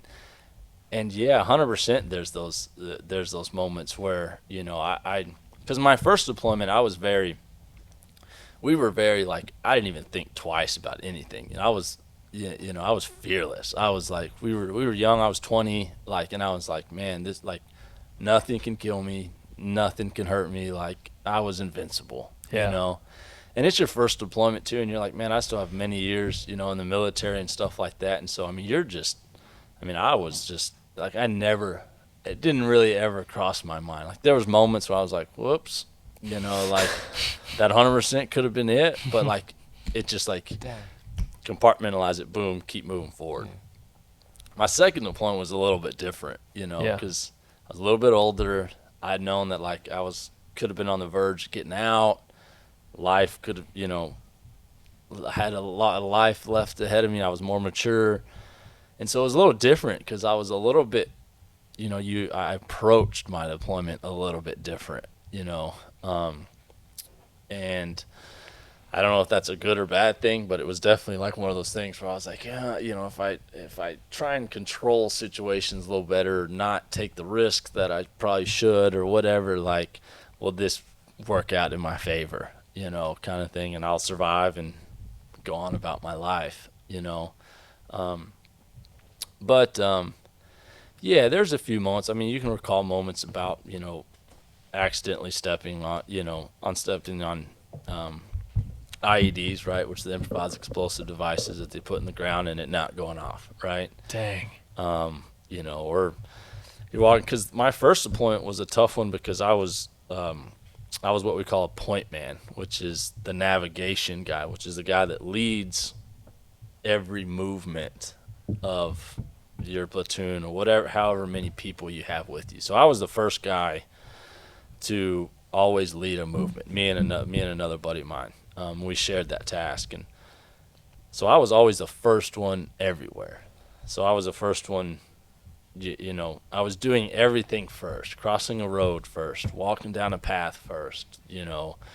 Sweeping for IEDs first. Like, I did everything, going into a house first. Like, I did everything first because it was my job to know exactly where we were going, how we got there, all that kind of stuff. That all fell on me. So, I was always like, you encounter situations like that where you just, that, and it's a twofold thing because that, like, if you were to step on an IED or not, that's your life, right? That's your leg.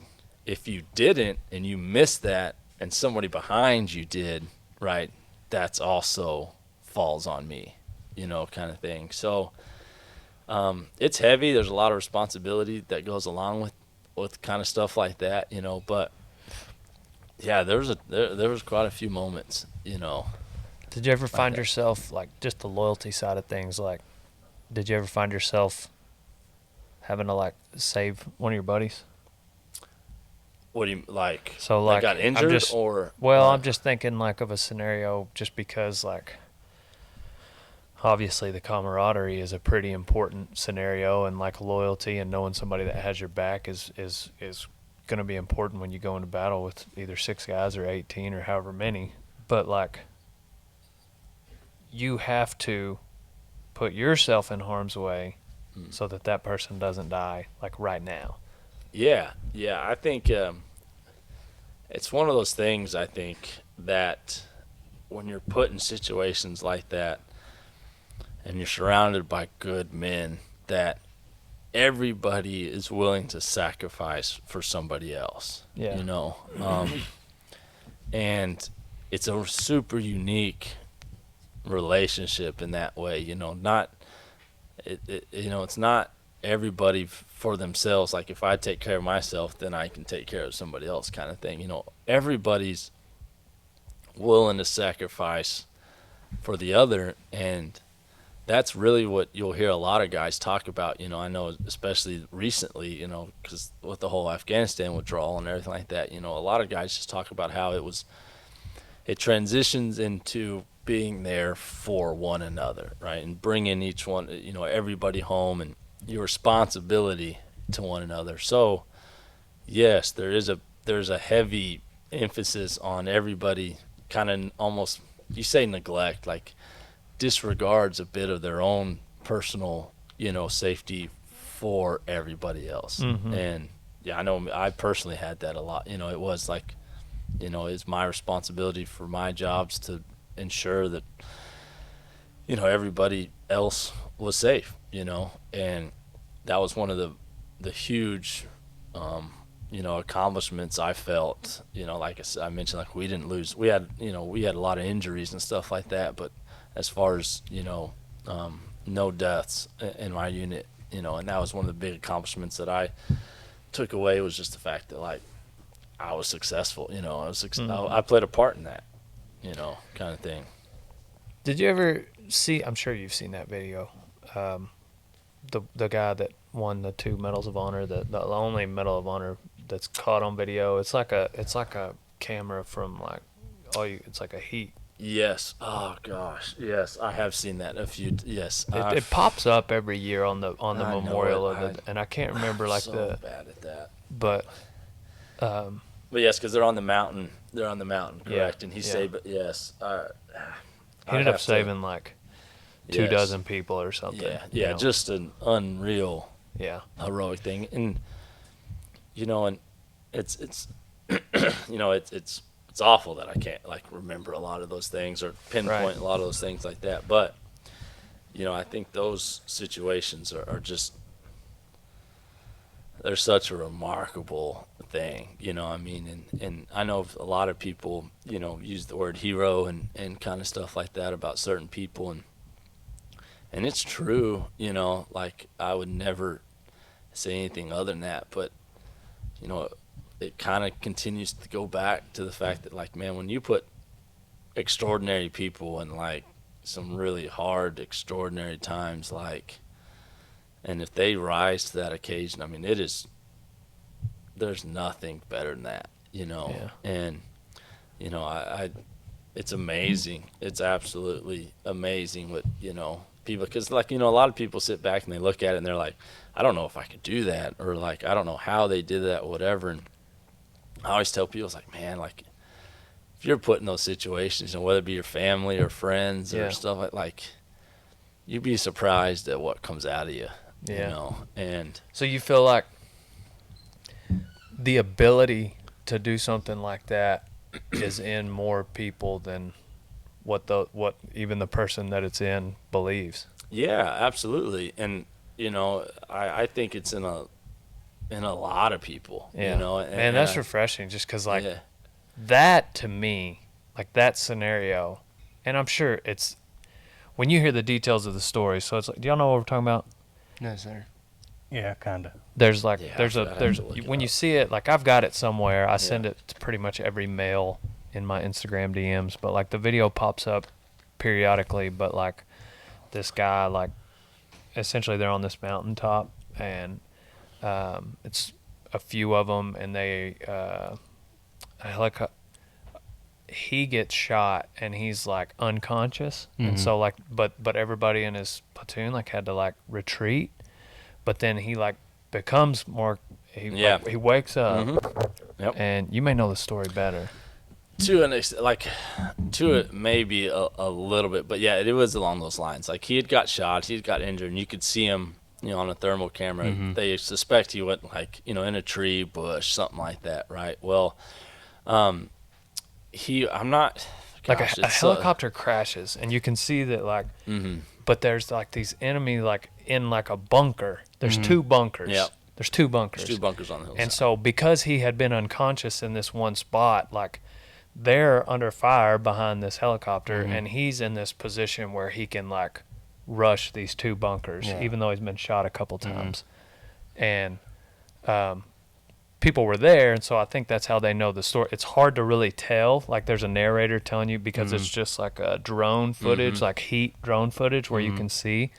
And like he ends up going and like overtaking this bunker where he gets shot like an 8th and a 9th time, and then he does this other bunker where he gets shot. He ends up getting shot like 16 times. Yeah, it's and it's unreal. like he So knows, everybody knows, like he's not kept coming back, Yeah. alive. Like he's gonna die, and he just I've watched the video like a dozen times. It's just been a while. Yeah, I do too. I And- mean, there's so many of them. I watched even those Netflix docuseries. I think it's Medal of Honor. I don't know if you've seen those, but Netflix has a deal where it highlights, it kind of shows a story, like a handful of like Medal of Honor recipients, man, and it's just.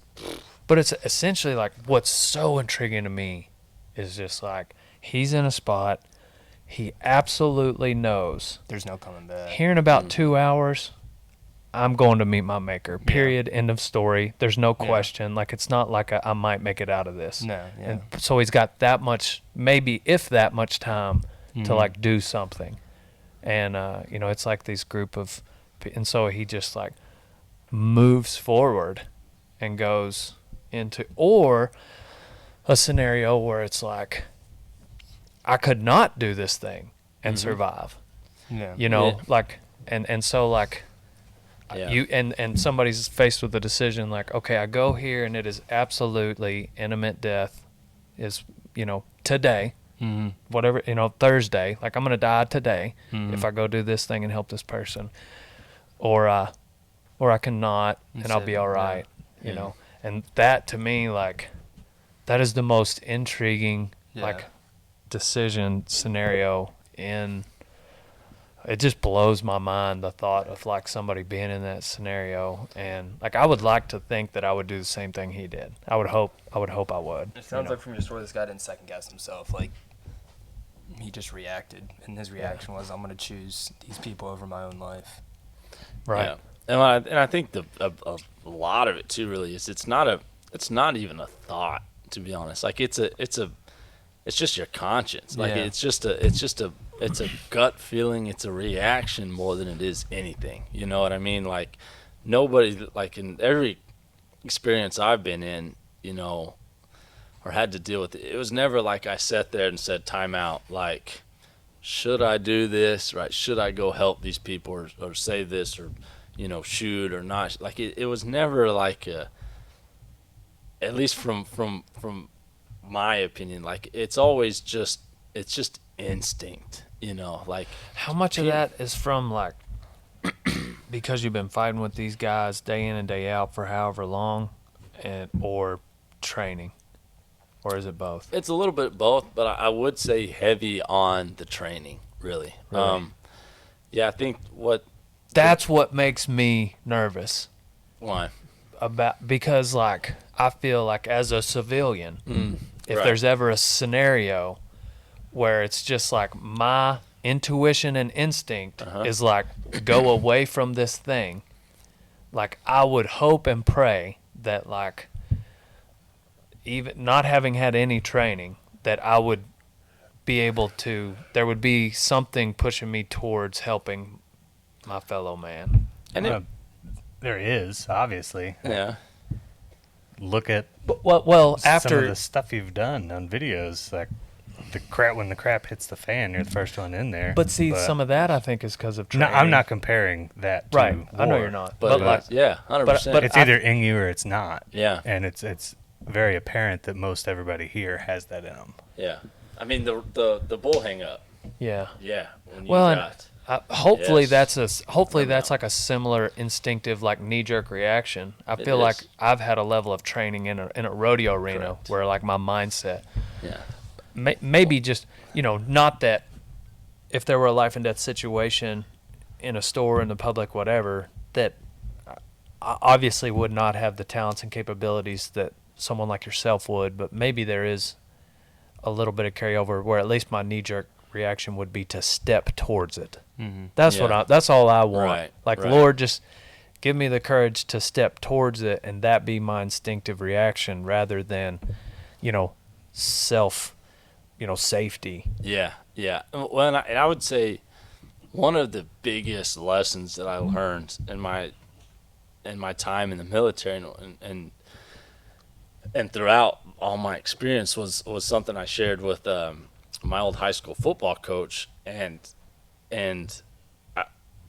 it was such a and it was something that he had never really ever thought about, because in my opinion, on the civilian side of things of the world, you don't really think about it. And that's the fact that in the military, our training is 10 times harder than the actual event. Dang. Right? So we train everything to fail, right? We train everything we do is to fail, right? Whether it be like we're conducting, we're training and, instructors go, oh, this man's dead, this man's dead, this man has a casualty, right? And then it's all simulated, but Yeah. it's so much harder. You're shooting farther, you're running farther, you're carrying more weight, everything is so much harder. So that way, when you get to the actual operation, the mission, you're confident in what you're doing to accomplish whatever that is. I think outside of the military, it's hard to make people, or it's hard to correlate that with certain things. Like for instance, right? Like if you were training for, say, to run 10 miles, most people would say, all right, I'm going to run 1 mile, then 3 miles, then 4 miles, 5 miles, kind of thing, to kind of work up just to the point to where when that 10 miler comes around, I can accomplish it. Like I'm not going to, I'm not going to fail at it. But the military takes approach it like, no, you're going to run 20 miles. You're going to run 15 miles. You're going to run. You're going to make training so much harder, so that way when you get to that 10-mile test, it's nothing, Yeah. right? And that's something that's that a lot. I see a lot of people miss here. It's even, and it's hard because even like I was saying, like I was watching, watching your show, Yeah, Netflix yeah. show, right? Yeah, And- we can talk about it. Okay, good. And I was watching the episode with Donnie's and your ladder system, Yeah. right? Starting off really small, basic, and kind of working up to where he works up to, A rodeo a horse. rodeo horse, right? And you're like, okay, well, so his benchmark now is that rodeo horse. So he's just going to go rodeo horse kind of thing, And I'm not saying by no means, I don't know anything about rodeo. Like, I'm not saying throw him out on, the hardest thing out there in the pen. But, we would, in the military, we would somehow find a way, right, to make that, so much harder, right? Whether that be, you're not riding for 8 seconds, you're riding for 16 seconds, right? Or just, things of the nature that make it to where your training is exponentially harder. So that way, when push comes to shove, right? For a lot of these Medal of Honor, recipients and situations that you hear, it's nothing. Right. Like, it's like you resort back to like, man, like I've been through training where, you know, we've had, you know, 10 guys taking a house and 5 of them die on training, and you have to still accomplish your mission, extract Right. those guys, you know, kind of thing, if that makes sense. So Yeah. I think the only difference in the analogy would be, and there's some give and take. I think I could be doing this wrong, but I think, for instance, you started off when you said simulation. mhm. And so there's just no way to simulate it. Yeah, You're either doing it or you're not. right. And so, like, and without knowing the fundamentals, like, you just can't start. Like, you can't run an NFR horse in there No, without knowing for any. sure. So, like, I think, in essence, you know, for instance, you in the pool with your hands tied when you drown, you know, like, you got somebody there to save you. Like, that would be, I think, a version of, like, this lower tier horse. Now, Yeah. after he finishes this level of training and he's been on so many different horses and he, like, graduates from, like, a boot camp side of thing, like, there comes a point where, like, and I think what really made me think of what you just said was, like, JB. Because Yeah. JB he'll put some people Yeah. on some bulls. Yeah, oh, I'm sure. And it's one of those things where, like, a lot of people, you know, outside the military, right, train to succeed. Yes. Right? They train to, all right, you know, whatever it's, you know, weightlifting, right? You're going to train until you hit this benchmark, and then you got it, right? Checking the box, right? Like, in the military, a lot of the time, like, what we do is we train to fail, you know, and I know Yeah. I mentioned that, you know, and it's just because you get comfortable with the fact that it doesn't beat you down. Like, there's a level of Yeah, the understanding confidence. correct. Like, it doesn't beat you down to like, all right, I'll never succeed in life. Right. You know, like, this sucks. Like, you know, but you understand when you fail so often, and it's not necessarily a fail. It's just not like, it's just succeeding at, you know, being handicapped in whatever training you're doing. Yeah. Right. You There's know? still a level of success. There's always a level of success somewhere, you know, and so that, like, whole aspect of it really, I think, allows, and especially about military guys, you know, we keep going back to, you know, the guy, you know, that Medal of Honor guy on the hill, is like, that allows people to go into that whole nother world of being able to do, you know, extraordinary stuff like that. So that would be like, just kind of listening to you, like, that's one of those moments where it's just like, all right, you know, it's a little more rare when you look at, like, your journey with the military through your 2 deployments. Like, that story is one of those rarities where it's like, it was not necessarily a failure in the sense that, like, but, like, as far as, like, him dying, and like it was an extreme example of, like, he had to use every ounce of that training. Mm-hmm. That'd be what that was. Yeah, absolutely. I mean, you're always, you know, I mean, you're definitely want to be using every ounce of your training, no matter what you're doing. You know, Yeah. if you're leaving stuff out on the table, you're doing a disservice to yourself. Yeah. You know, you never want to do that. You know, and I think being able to tap into all those different levels, you know, of the human capabilities, you know, I mean, because they're endless. I mean, they're absolutely endless, and that's what just separate. You know, I think that's what's really, really special about moments like that. And stuff like that I think you're just, even without the training, a guy like that, like, he was born with that mentality.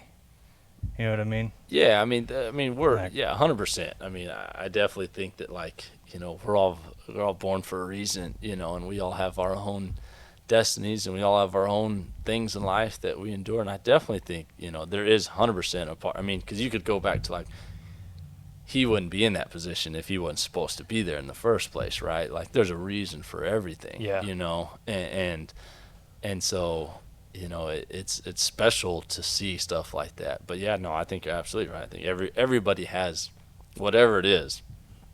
People have stuff there inside them. It's just not everybody Was there anybody taps into that. You was know, there ever unfortunately. somebody that like surprised you that like, well, I didn't think you had that it thing, and you just showed me that you did.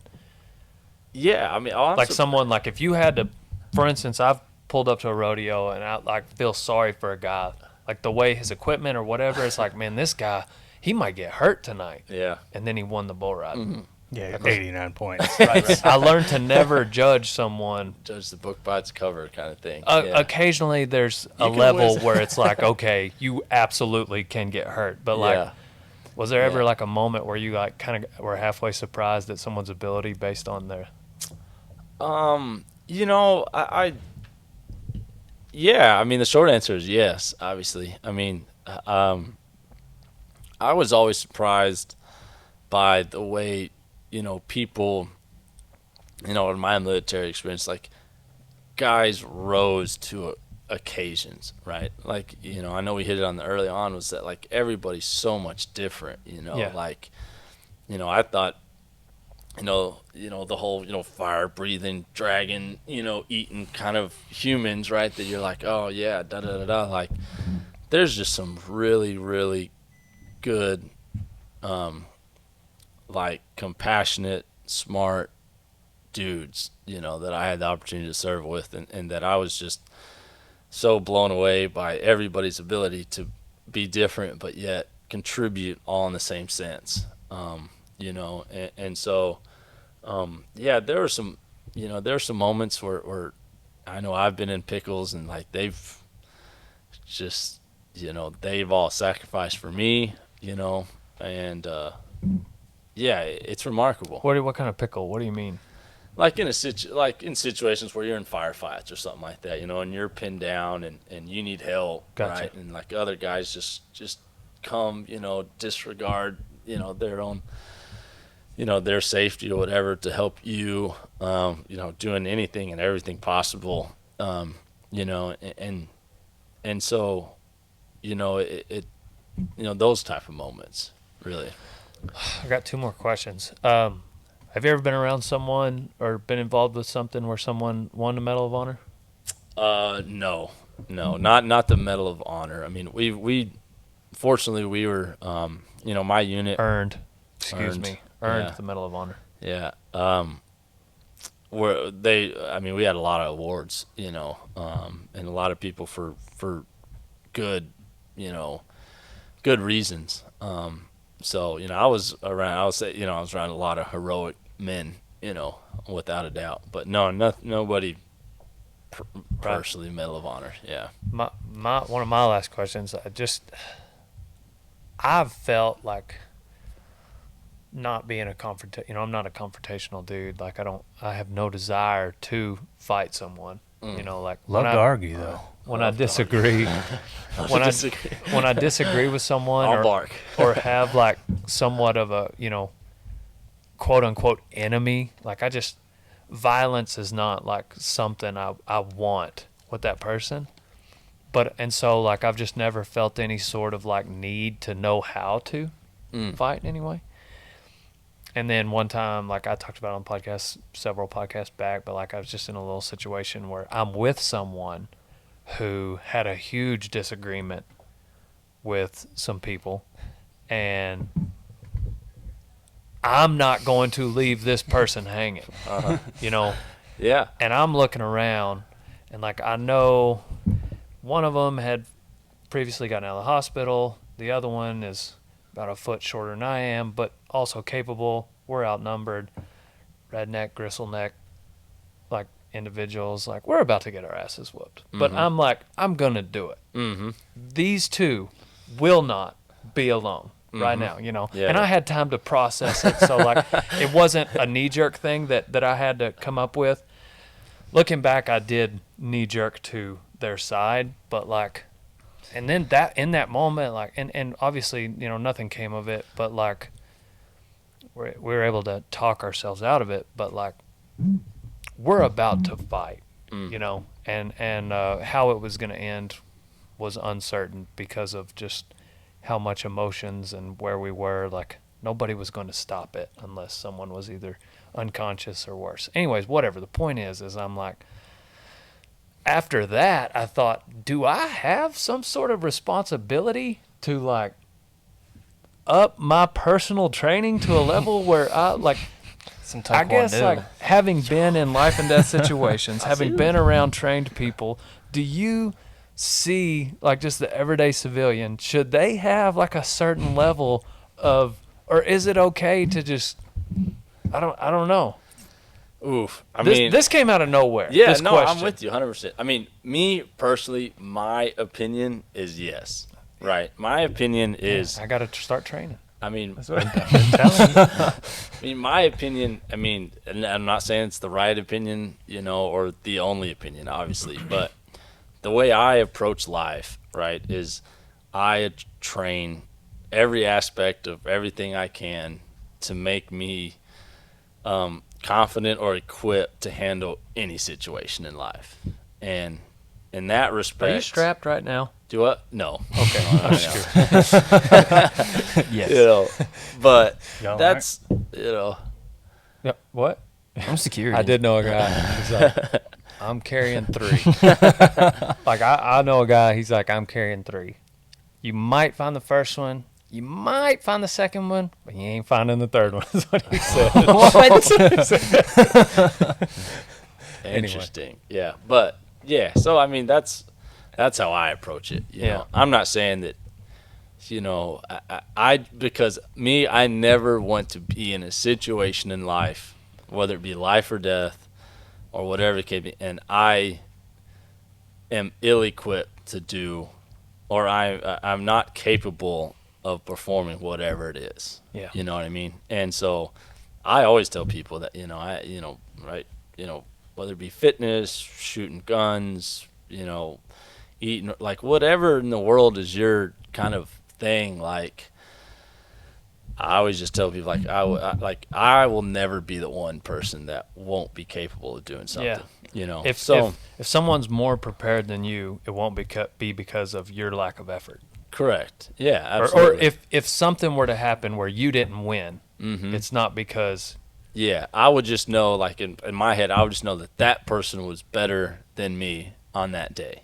yeah. Right. And but I can live with myself, if I was to live with myself, to know that I did everything humanly possible on my own terms to be able to confront whatever that is in the world. Yeah. You know what I mean? And Yeah. it's hard. I mean, it's hard. You can't, you can't.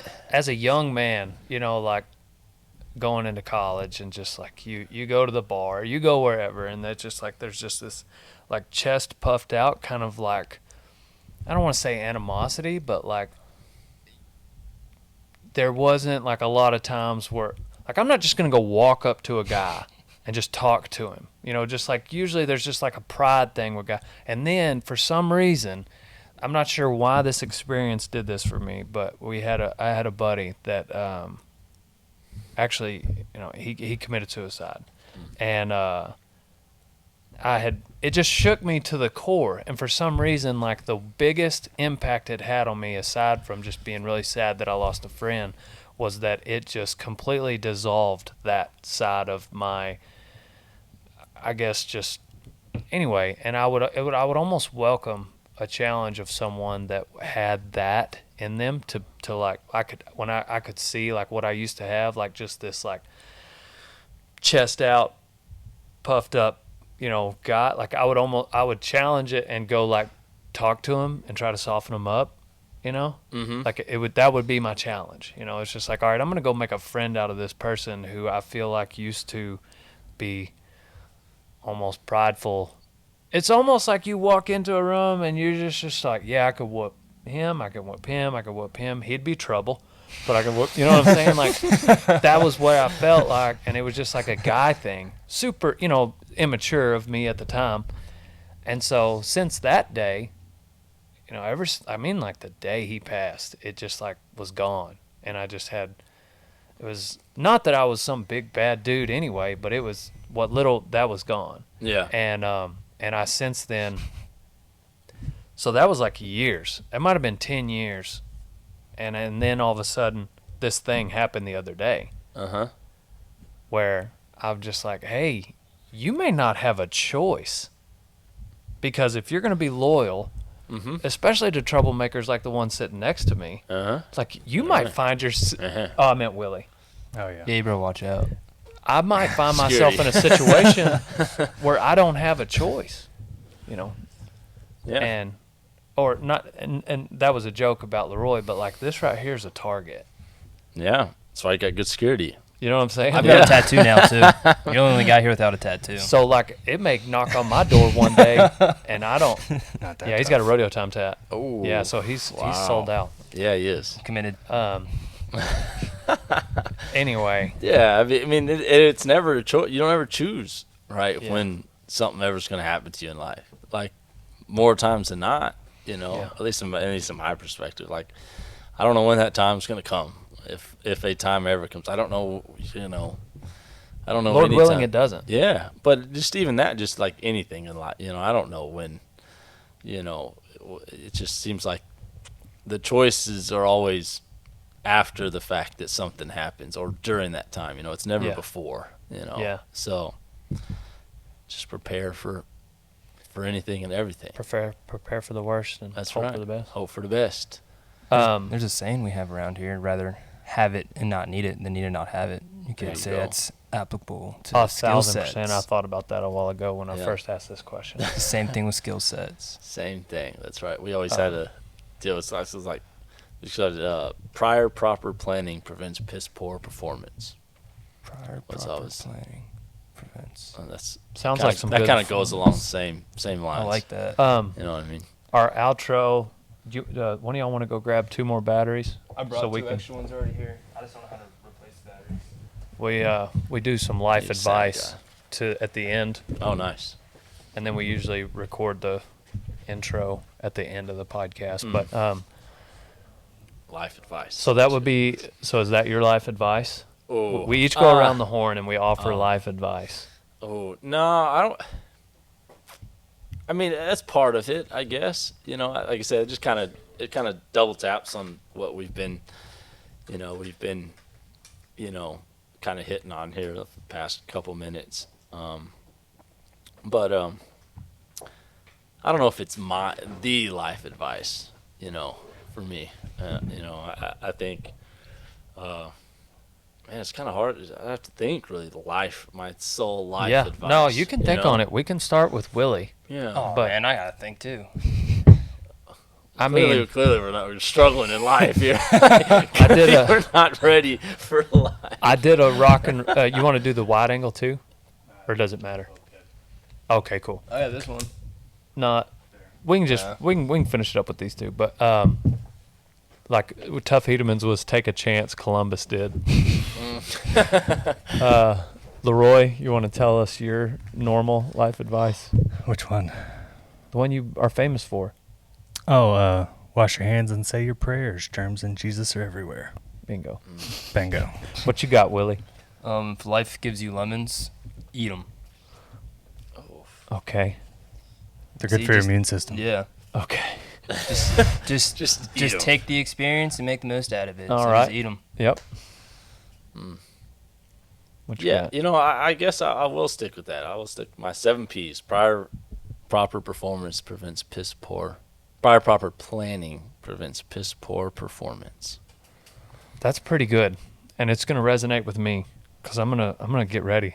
Play the Rocky music. Play the. Dun, dun, dun, dun, dun, dun, dun, dun, dun, dun. I'm on his shoulders We while got he's 2 doing sets like of boxing squats. gloves. Dude, yeah, I No. saw the little. Hey, Yeah, the that's boss a good thing. one. Yeah, Have you seen those before? yeah.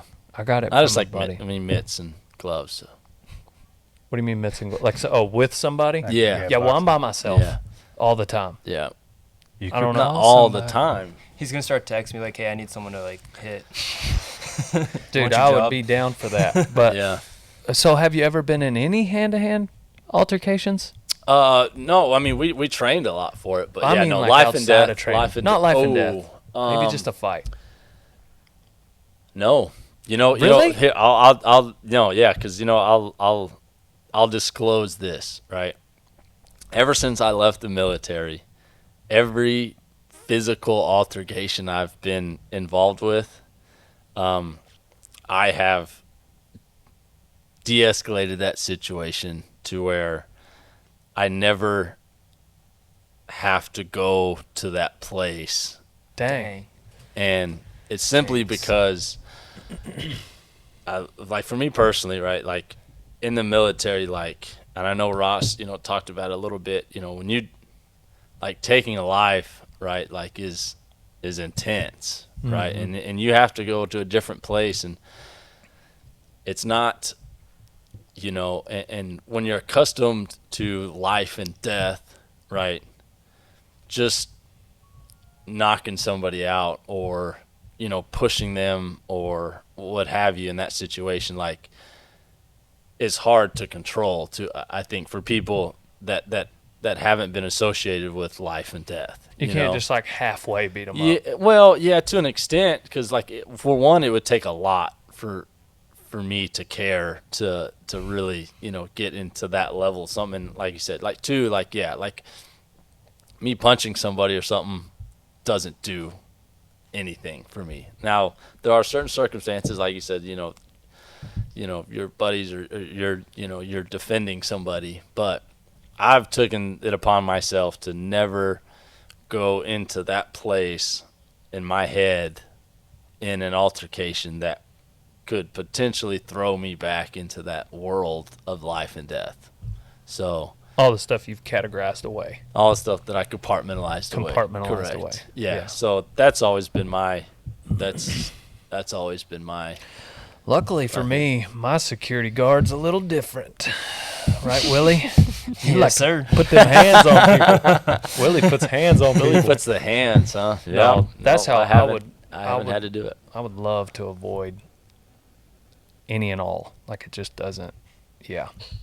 But am I the last one to give advice? Yeah. Yep. Can I say don't play leapfrog with unicorns? No? No. What else? It needs to be new. Something the viewers haven't heard. I need new life advice. Never be ashamed of who you are unless you don't ride bulls. Or unless you've been in Marine Recon. Marine Recon and bull riders. There you go. But hey, I will say this, and I think I come to the right spot. One of these days, I'm gonna have to ride a bull. This is the spot. That's the spot. This Yeah, is the spot to that do just it. goes right there. So Yeah. it's always been there. And it's on the record. It's on the record. So If it'll I hit happen. record. If Cheech can, Yeah. Cheech can ride a bull. I If think I Cheech can do ride it, a if bull. Cheech can nod his face, then you can. Yeah, 100%. 100%. Well, thanks for joining us, Stephen Pace. Stephen or Steve? Which one do you want to be called? Steve is fine. Steve Pace. People reach out to him. I'm sure you'll see some clips of this on my Instagram. If you're a fellow podcaster and you want this man on your podcast, we're trying to work his way up to Joe Rogan, and so he's starting here. Got to start at the bottom. There you go. Got to start somewhere. You on social Yeah. media? I'm not Jocko's. on Instagram. social media. Do you listen to Jocko's? A little bit. Yeah. Yeah. I've A listened little to bit. him Yeah, and- he's got some good Him, stuff. Joe, Jordan Peterson. They're all very different. Three Yeah. individuals, but like Yeah. those are some good ones. But you hit the good. I mean, that's a good. That's That'd be a good well-rounded. 100%. That's a good. And that's a good. now well-rounded. Dale Brisby's getting thrown in the mix. Yeah, you'll throw Dale Brisby in there. Yeah. No big deal. Yeah, just toss him in there. Sweet. No, thanks for joining us, and thanks for listening to the podcast. If you like it and you want to hear when the next one's coming out, text the word podcast to 940-353-0890. Don't forget to check out How to Be a Cowboy on Netflix. You bet. Ta-ta. Pow, pow.